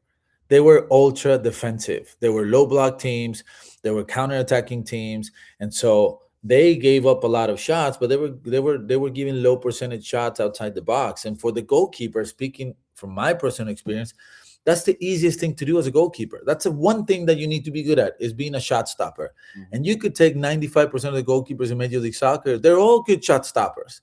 So stick most goalkeepers in those teams, and they will do a good job. Reason why is because the way that team defends, right? Yeah. And so I say that to say this about Kalina and Charlotte's defense. It's kind of by design that they take shots, but you could argue that they're low percentage shots because they're outside of the box shots, 4 shots. And in return, they're a team that can score goals. Wilfred Taha is a really good player in 1v1 situations. Vargas is doing a really nice job taking over for Abada, who's kind of, is a roller coaster. The guy has a great game and then a really bad game, and Vargas is a little bit more consistent from that standpoint. And then you have Pep Biel in the middle of the field, who I think he's a fantastic player. The fact that they didn't have him in playoffs last year was to me a determining factor of why they weren't able to advance. And then up top, I mean, this is what I think about when I think of a well-planned sell of a player like Patrick Ajiman. Oh, yeah. They were very comfortable with that because they knew they had another guy that was probably better than Ajiman. And Ajiman is a stud. He's a speedster. He will press anything. He's a hard worker.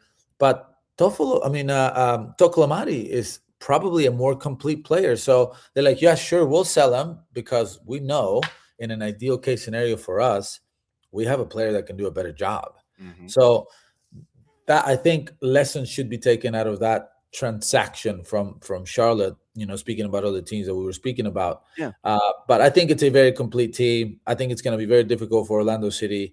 And let's see what Orlando City mentally is ready for, because, man, getting 6-0, 5-0, constantly losing.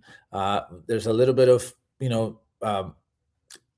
there's a little bit of confusion as to what's going on with the long-term project within the players, and maybe they have a clearer picture. I don't know, but that's difficult mentally, because you go into games, you get scored on one goal, and then you put your head down, and it's like, oh my God, here we go all over again, and it just changes the way you approach the game. So it'll be interesting to see how they react. It was a good result against Houston, even though you were at home. But I think there were some nice things to build upon to head to go into this game. One more question, and then I'll let you go to brunch and get on with your day. Good, man. You spent your time as a player between the sticks, and so you know what it's like to face all these shots, having to stand on your head, go full extension, sit there and yelling at your center backs and positioning and being screened and all this kind of stuff. What is, from your, and this is where I need you to think about you as a player, and then I need you as the analyst to think about you and a skill set. Keepers have their own identities, basically. Sure. And when you go out of, basically when you cross the Rio Grande and you start heading south, what a lot of folks may think of as the U.S. goalkeeper idea gets different when you go Mexico, Central America, South America. And what I wanted to ask you was to kind of break down the idea of how different goalkeeping is when it comes to approach and bravery outside your box and being well off your line and being a sweeper keeper. Because there are times where this season where here in Atlanta, folks have seen Lucas Hoyos, and he'll be chasing after players, trying to win possession outside the 18. He'll be 35 yards off his line playing sweeper keeper and thinking he's more of a 9 than he is a keeper. Can you, in your keeper brain, sure, break down the differences of the idea behind what we see in the South American and the Central American and the Mexico keepers versus what we're used to seeing here in Canada and the U.S.? How different is it, and why, and the makeup of these folks to become these kind of keepers? Can you break that down? Yeah, that's really interesting. That's an interesting question. It's very loaded as well. I do think that the game is evolving, and you have South American goalkeepers becoming more shot stoppers and less mistake prone, and you have American goalkeepers who are in generations past more of shot stoppers, keep the game simple, keep the game in front of them, not necessarily guys that you're going to rely on to build out of the back. You're just going to rely on giving them the ball back, and they're going to take a touch and then boot it, and maybe boot it is a little bit offensive, more like look for a long pass. That's what I would say. And I'll do a little parenthesis here to explain, I think, a lot of the criticism that's been happening over the last few months with the goalkeeper situation with the U.S. men's national team, where people are like, well, what's happening? We used to have so many good goalkeepers, Tim Howard, Brad Friedel, Brad Guzan, and all these guys. I mean, we could throw keepers, up in the air. We just pick one. They're all good. But the game has evolved so much, and the United States team has evolved so much. Those teams back then, they were a lot more defensive. They were a lot more modest and humble when they played against bigger teams, so to speak. And I'll take you back to that World Cup. Was it South Africa when the United States won 1-0? Who was it? Was it against an African team, if I'm not mistaken? Anyway, Tim Howard broke the record in saves, and then the team ended up winning. But that's because the U.S. played a lot more defensive. And in the last few years, the U.S. has become more of a dominant in possession. They want to get numbers forward. They want to play teams. With the ball. They want to send fullbacks high. They want to control the game a little bit more, and that requires something different from the goalkeepers that it wasn't required in those years, right? If you put Matt Freese and Matt Turner in those national teams of 15 years ago, 20 years ago, they would be phenomenal because what they were asking from the goalkeeper is a lot different than what they're asking for today. And what I would argue is that if some of those top level goalkeepers put them in the U.S. national team today, in the way they want to play today, I don't know if they will be as successful as they were back then, because it's just totally different the way the U.S. men's national team wants to play. Now, I will argue that all those guys were phenomenal athletes, and there's no doubt in my mind that they could adjust to what the game asked of them, right?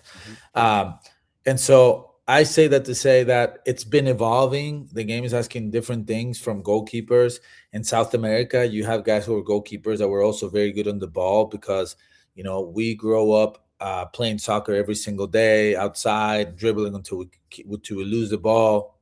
We're not passing it until we need to pass it. And, for myself, that was kind of my style as a player. I mean, I was a possession style goalkeeper. They could pass me the ball. I could break a line. I would make mistakes, but that was kind of part of the game, that's what Mikey Varas is asking for his goalkeeper. And then he made a mistake the other day and it goes viral, but that's because that's what they want from him. And for that one mistake that he's made, you can go back and take a look at a bunch of clips where their goals start from a sequence from the goalkeeper being brave and breaking a line with a pass that is very risky. Absolutely. And if I was the coach, I'd be having a heart attack, but that's what they want from the guy.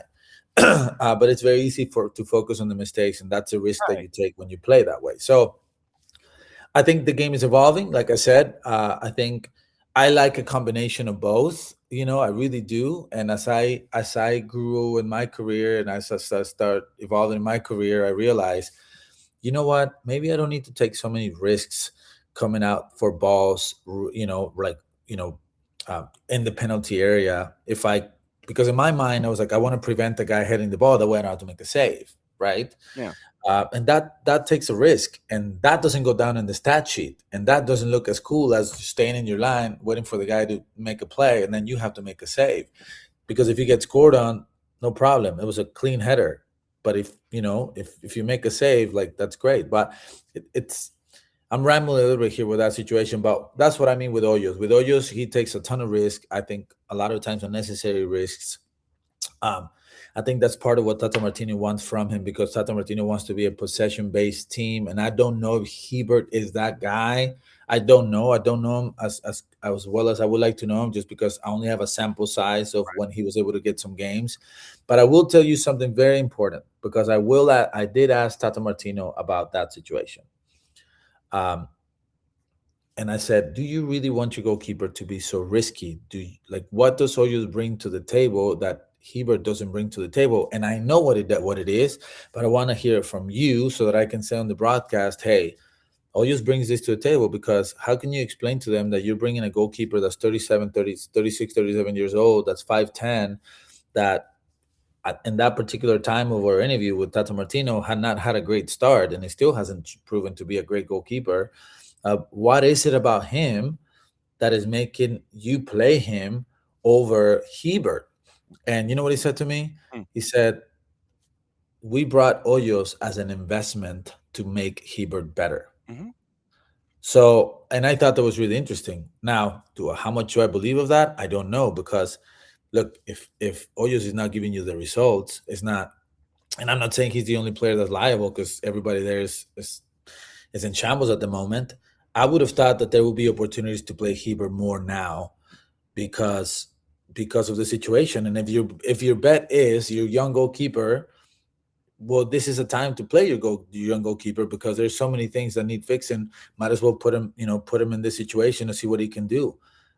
So anyway, I went a little long on that one, but that's a bit of the difference that I think of the South American and the American. But they're both evolving into ultimately what is the best goalkeeper, and I think it's a combination of everything. Yeah, because I know that some folks might be drawn back to Jorge Campos and who he was, and that is crazy, and see those kinds of activities where, shoot, he thought he was a 9. We know this.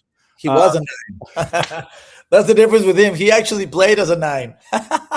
I did not know that. But he plays games as a striker. And so, I wanted to have folks kind of understand where Lucas Hoyos is between the ears, and just understand, how he was brought up and what he brings to the table. And I understand, and that's why I thought he was brought in with what Tata told you, was I thought that you were going to have that experienced voice with, and Brad still is on campus too. So he gets to go back and forth with Brad, Jaden does. And he also gets to know from a 36-year-old Lucas Hoyos about how to work with your feet and all these kinds of things. But I wanted to have you, from your perspective, since you are a keeper, I wanted to have you kind of break it down to what folks can anticipate, should anticipate, and if they see X, Y, and Z, that they're sitting there going, okay, yeah, I heard the conversation that Nelly had with Miguel, and this is what he told me. So that's why I just wanted to have you bring it out there for folks so they knew what they were looking at. Ultimately, it's about decision making, right? It's about decision making, and you can be the most technical goalkeeper, you can be the cleanest goalkeeper, but it's about decisions.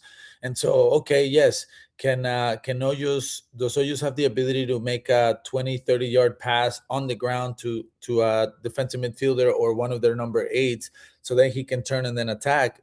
Is that the right decision in that particular moment? Mm-hmm. That's what, to me, that's what it comes down to. It's decision making, and technical ability is one thing. Is making the right choice at the right time for what's better for your team. That's when good players separate from the not so good ones. Okay. When's your next broadcast, by the way? It'll be tonight. We have Columbus. I have Columbus and LA Galaxy. I'm here in Columbus right now. Beautiful weather. Yeah. Really excited about it. Obviously in the beginning of the season, before the season started, you would have thought that these two teams would have been in a much better situation. Mm-hmm. And I do think that talent-wise, that they do have what it takes to be playoff teams. And I think that they will get there, especially now with LA Galaxy that is done with CONCACAF Champions Cup. They have some players back. They have Painter back tonight. They're coming off a pretty good result on the road against Dallas. And then Columbus Crew, we'll see how they react to the loss of Abu Ali, mm-hmm. who was obviously a prolific goal scorer. But they do some really nice things. And obviously under Rydstrom, new coach, I mean, there's some similarities to what Wilfred Nancy was doing, but I have to give it to the players, because it's not easy to go from Wilfred Nancy to really anyone else. And I still think they have a good team. Rossi is a top player, and they have some real nice passages of play. Hopefully, it's a good game today. But I know it's going to be a game where both teams are going to want to get on the ball, and those games I enjoy. Yep, and you get to hang out with our friend Chris Doran, the play-by-play voice for Columbus Crew. And yes, sir, nice guy. He is a part of the fam. So when you see him, just give him a big old hug and a kiss, and say hi, and have a great call. Who's play-by-play with you tonight? I got Ramses Sandoval. Oh, okay, all right. So it is you and Ramsey Sandoval tonight in Columbus at the Death Star as LAG takes on Crew. Good to see you, my friend. It's been entirely too long. Do not be a stranger. Have a great call. Save your voice. Go get some brunch, and we'll catch up with you soon. Thanks, John. Appreciate you. There goes Miguel Gallardo. Oh, that's so cool. That is so cool. We got to catch up with him on a Wednesday. That was a very, very atypical. And like I said, the fact that Miguel was trying so hard last week on Friday to kind of jump in, and he was out in somebody's backyard in some forest somewhere in Central Florida. So the fact that we got him to hang out with us, that's always cool. All right. Gaza, on the game that Miguel was thinking about was the Belgium game in 2014, where he had the 9 gazillion saves against Belgium. So 16 saves against Belgium back in 2014. So that was the game that he was referencing with Tim Howard. All right. Gossip, rumor, and innuendo, what to watch. And we already got to the what to watch part. So we'll give you all your rumors, and then we'll come back at noon. And it is Coach Cornejo from Dooley. We get to find out about Vienna. And it's Chad Griffin from Hebron Christian joining us at noon for Red Clay Wednesday. Wrexham got a big win yesterday, by the way, so they're still hanging around in the promotion playoff spots, 3, 4, 5, and 6 in the championship. And so with their win over Oxford, which is one that they needed, it pushes Oxford almost to the point of relegation. Now Wrexham is now above Hull into 6th, level on points with Hull, and they have a goal difference of 2 better than Hull. So they're in on goal difference right now. So it could have a 4th consecutive promotion, but you're going up against Coventry and Middlesbrough. Coventry, I think Phil Parkinson has basically said to Coventry, hey, y'all, can you, take it easy? Just, sleep late in a hotel maybe. And so first season in the championship, Phil Parkinson yesterday said 70 points. It's a good statement for us in the championship. But now they got 2 matches to go to try and stay in the 6th spot to try and chase after a 4th consecutive promotion. That is crazy. That to me is absolutely crazy. That you could have a fourth consecutive if they go through the promotion playoff. If they get in as the 6, and then they beat the 3, and then they beat the winner of the 4-5, they could be the third team. Fourth straight promotion. They're that close. 2 matches left regular season. Okay. Manchester United interested in signing Toon Koopmeiners, says Tuttosport, reportedly willing to take a chance despite a difficult season for the Bianconeri, during which he's been moved away from his preferred midfield position, deployed 12 times at center back. Koopmeiners' reps already assessing potential options. Galatasaray is also interested. Liverpool have shown strong interest in PSG's Randall Colomawani, according to Gazzetta. It is he's on loan at Spurs. Little chance of obviously remaining there permanently. And so Liverpool has identified him as a potential replacement for Mo Salah when he departs in the summer. Also is on Juve's radar.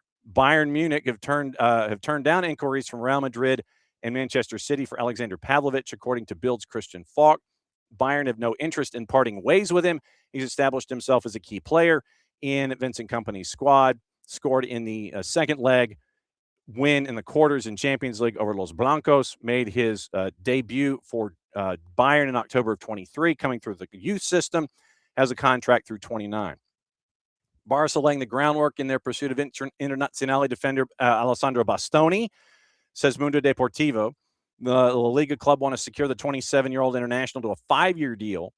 They'll do everything possible to complete the switch to Camp Nou, including accepting a lower salary to help the club remain within financial limits. Previous reports have indicated any deal would require an offer worth the region of 75 million euro.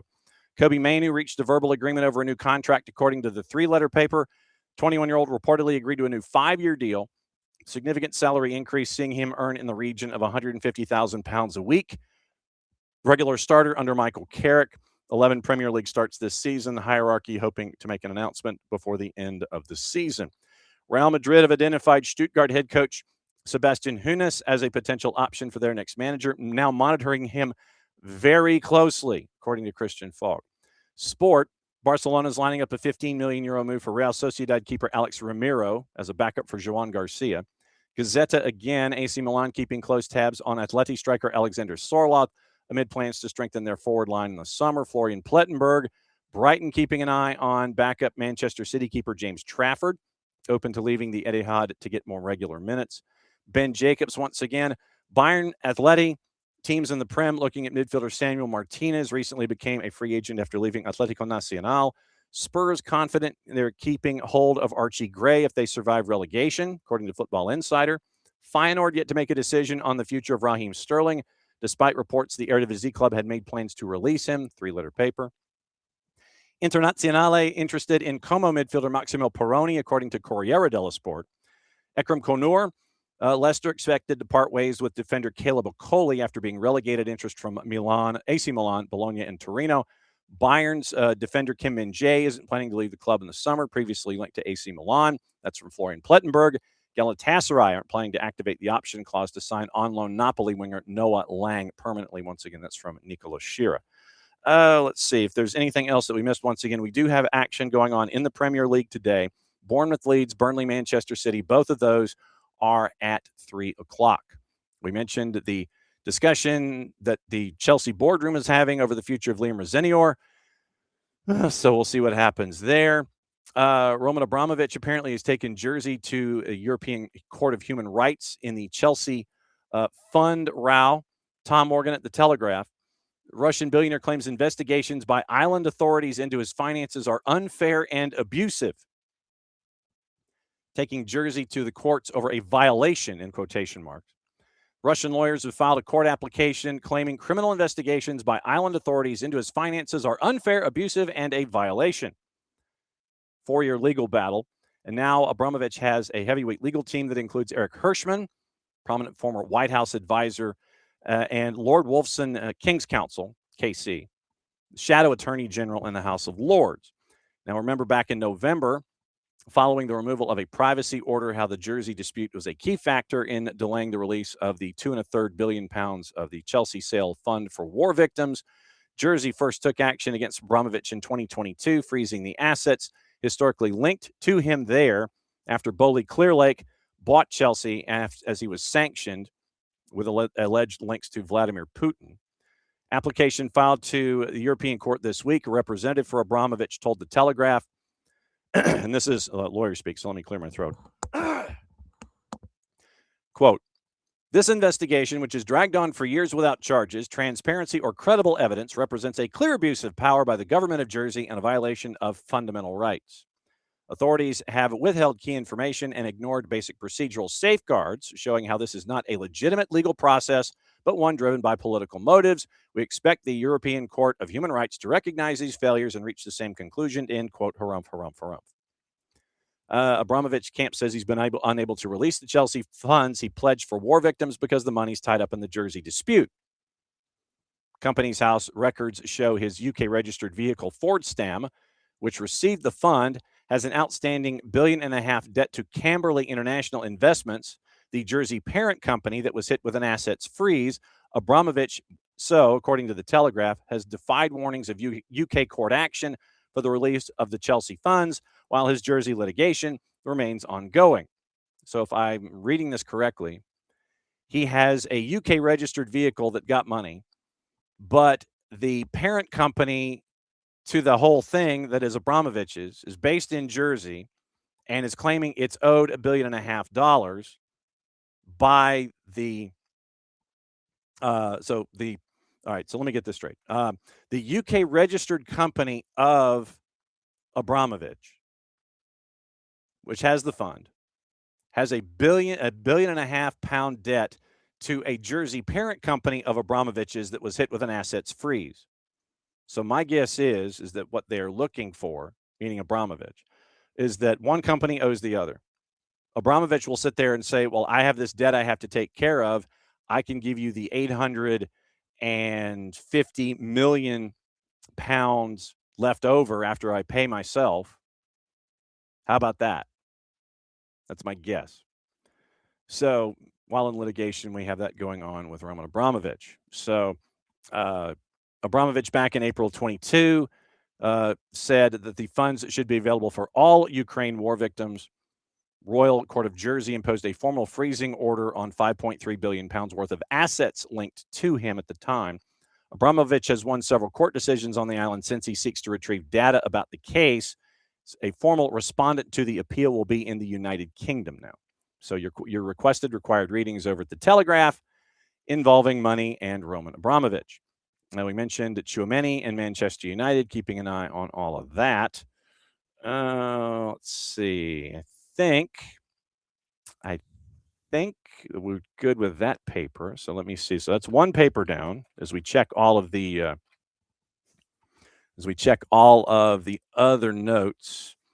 Let's see. Manchester United apparently has yet to decide if Michael Carrick will be offered the manager's job. Are you kidding?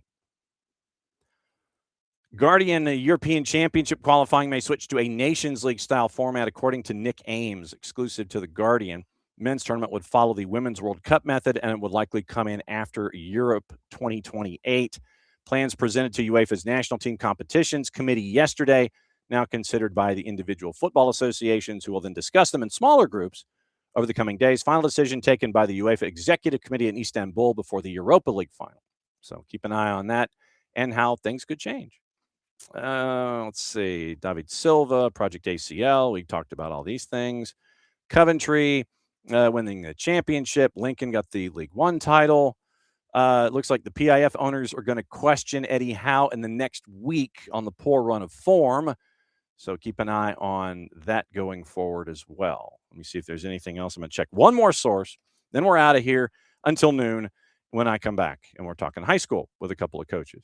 Let's see. Stats are being posted having to do with Liam Rosenior and their lack of success. I think we got it. I think we did. Okay. So once again, remember tonight. Well, we're going to make it right. So tonight at 6:30, Five Stripes Countdown, Abe and Maddie. Kick 7:55, considering the matches on FS1. And after the match, it's going to be Five Stripes Count. It's going to be a full-time report with me and Abe up at the press box at Mercedes-Benz Stadium in the radio booth. And then we will talk tomorrow about it and a bunch of other things. Here's the rundown. Tomorrow, I don't know if you saw this, But tomorrow, we're going to lead off with a study that was taken involving the World Cup and the average cost of seeing a World Cup event in each city. So we're going to catch up with folks that went through all of the American cities and and I want to find out, okay, how they came up with their numbers and all that kind of stuff. So they're going to bat lead off. Then tomorrow at 9:30, this is really cool. Since Atlanta is turning the page after tonight and New England and heading to Toronto, we're catching up with our friends from Footy Prime. James Sharman and the crew, Sharms, and I don't know how many others. Might be 2 or others. Who knows?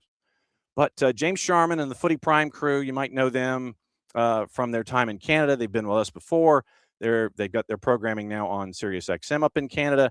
So the Footy Prime guys and Footy Prime roster, like I said, I don't know how many, but Footy Prime is going to join us at 9:30 from 9:30 to 10. And then the Power Hour with Nino and Nico. And so that 9:30 segment will be where we squeeze in all the talk about Toronto and Atlanta and what happens tonight and what happens on the weekend and what we're anticipating. So finding out about a survey involving World Cup financials and how much money the people are spending at 9:05. Footy Prime folks at 9:30. Nino and Nico on the Power Hour at 10 and 10:30. And then tomorrow, once again, that's when we start our coverage of high school soccer. Cambridge and Ola, 6 and 8, combination of me, Jason, and Drew will be down at Ola in suburban Atlanta in McDonough and Henry County, and we'll have that one for you to start off our high school postseason coverage there as well. So that's the rundown for everything going on today on a Wall Pass Wednesday because it's crazy. So we're going to be back here in about 45 minutes to talk about everything high school. But since it is the end of the show, I got to say hi to everybody before we're out of here and go through all of it. So it is David. And that's David. That's going to be another question. How many World Cup stadia are less than a 2-mile walk from a real city? David and Abby and Nightsella, welcome. Nightsella, welcome. I think this is the first time that you are here, and I hope I pronounced that correctly. So don't be a stranger. Glad you're watching on YouTube. Got the bots. Abby and Lokeville and Derek and David and Wiley and Ricky and D. Graham. Thanks for coming on and being a part of the Twitch pitch. And Nightsella, if you are here still, thanks for coming on. Thank you, David. Thank you, all of you folks. We'll be back at it again in less than 45 minutes. We're going to talk high school. Since it's the end of the Wall Pass Wednesday part of the program, Mucha Plati, I'll play it safe. Means I get to do this. See you at noon.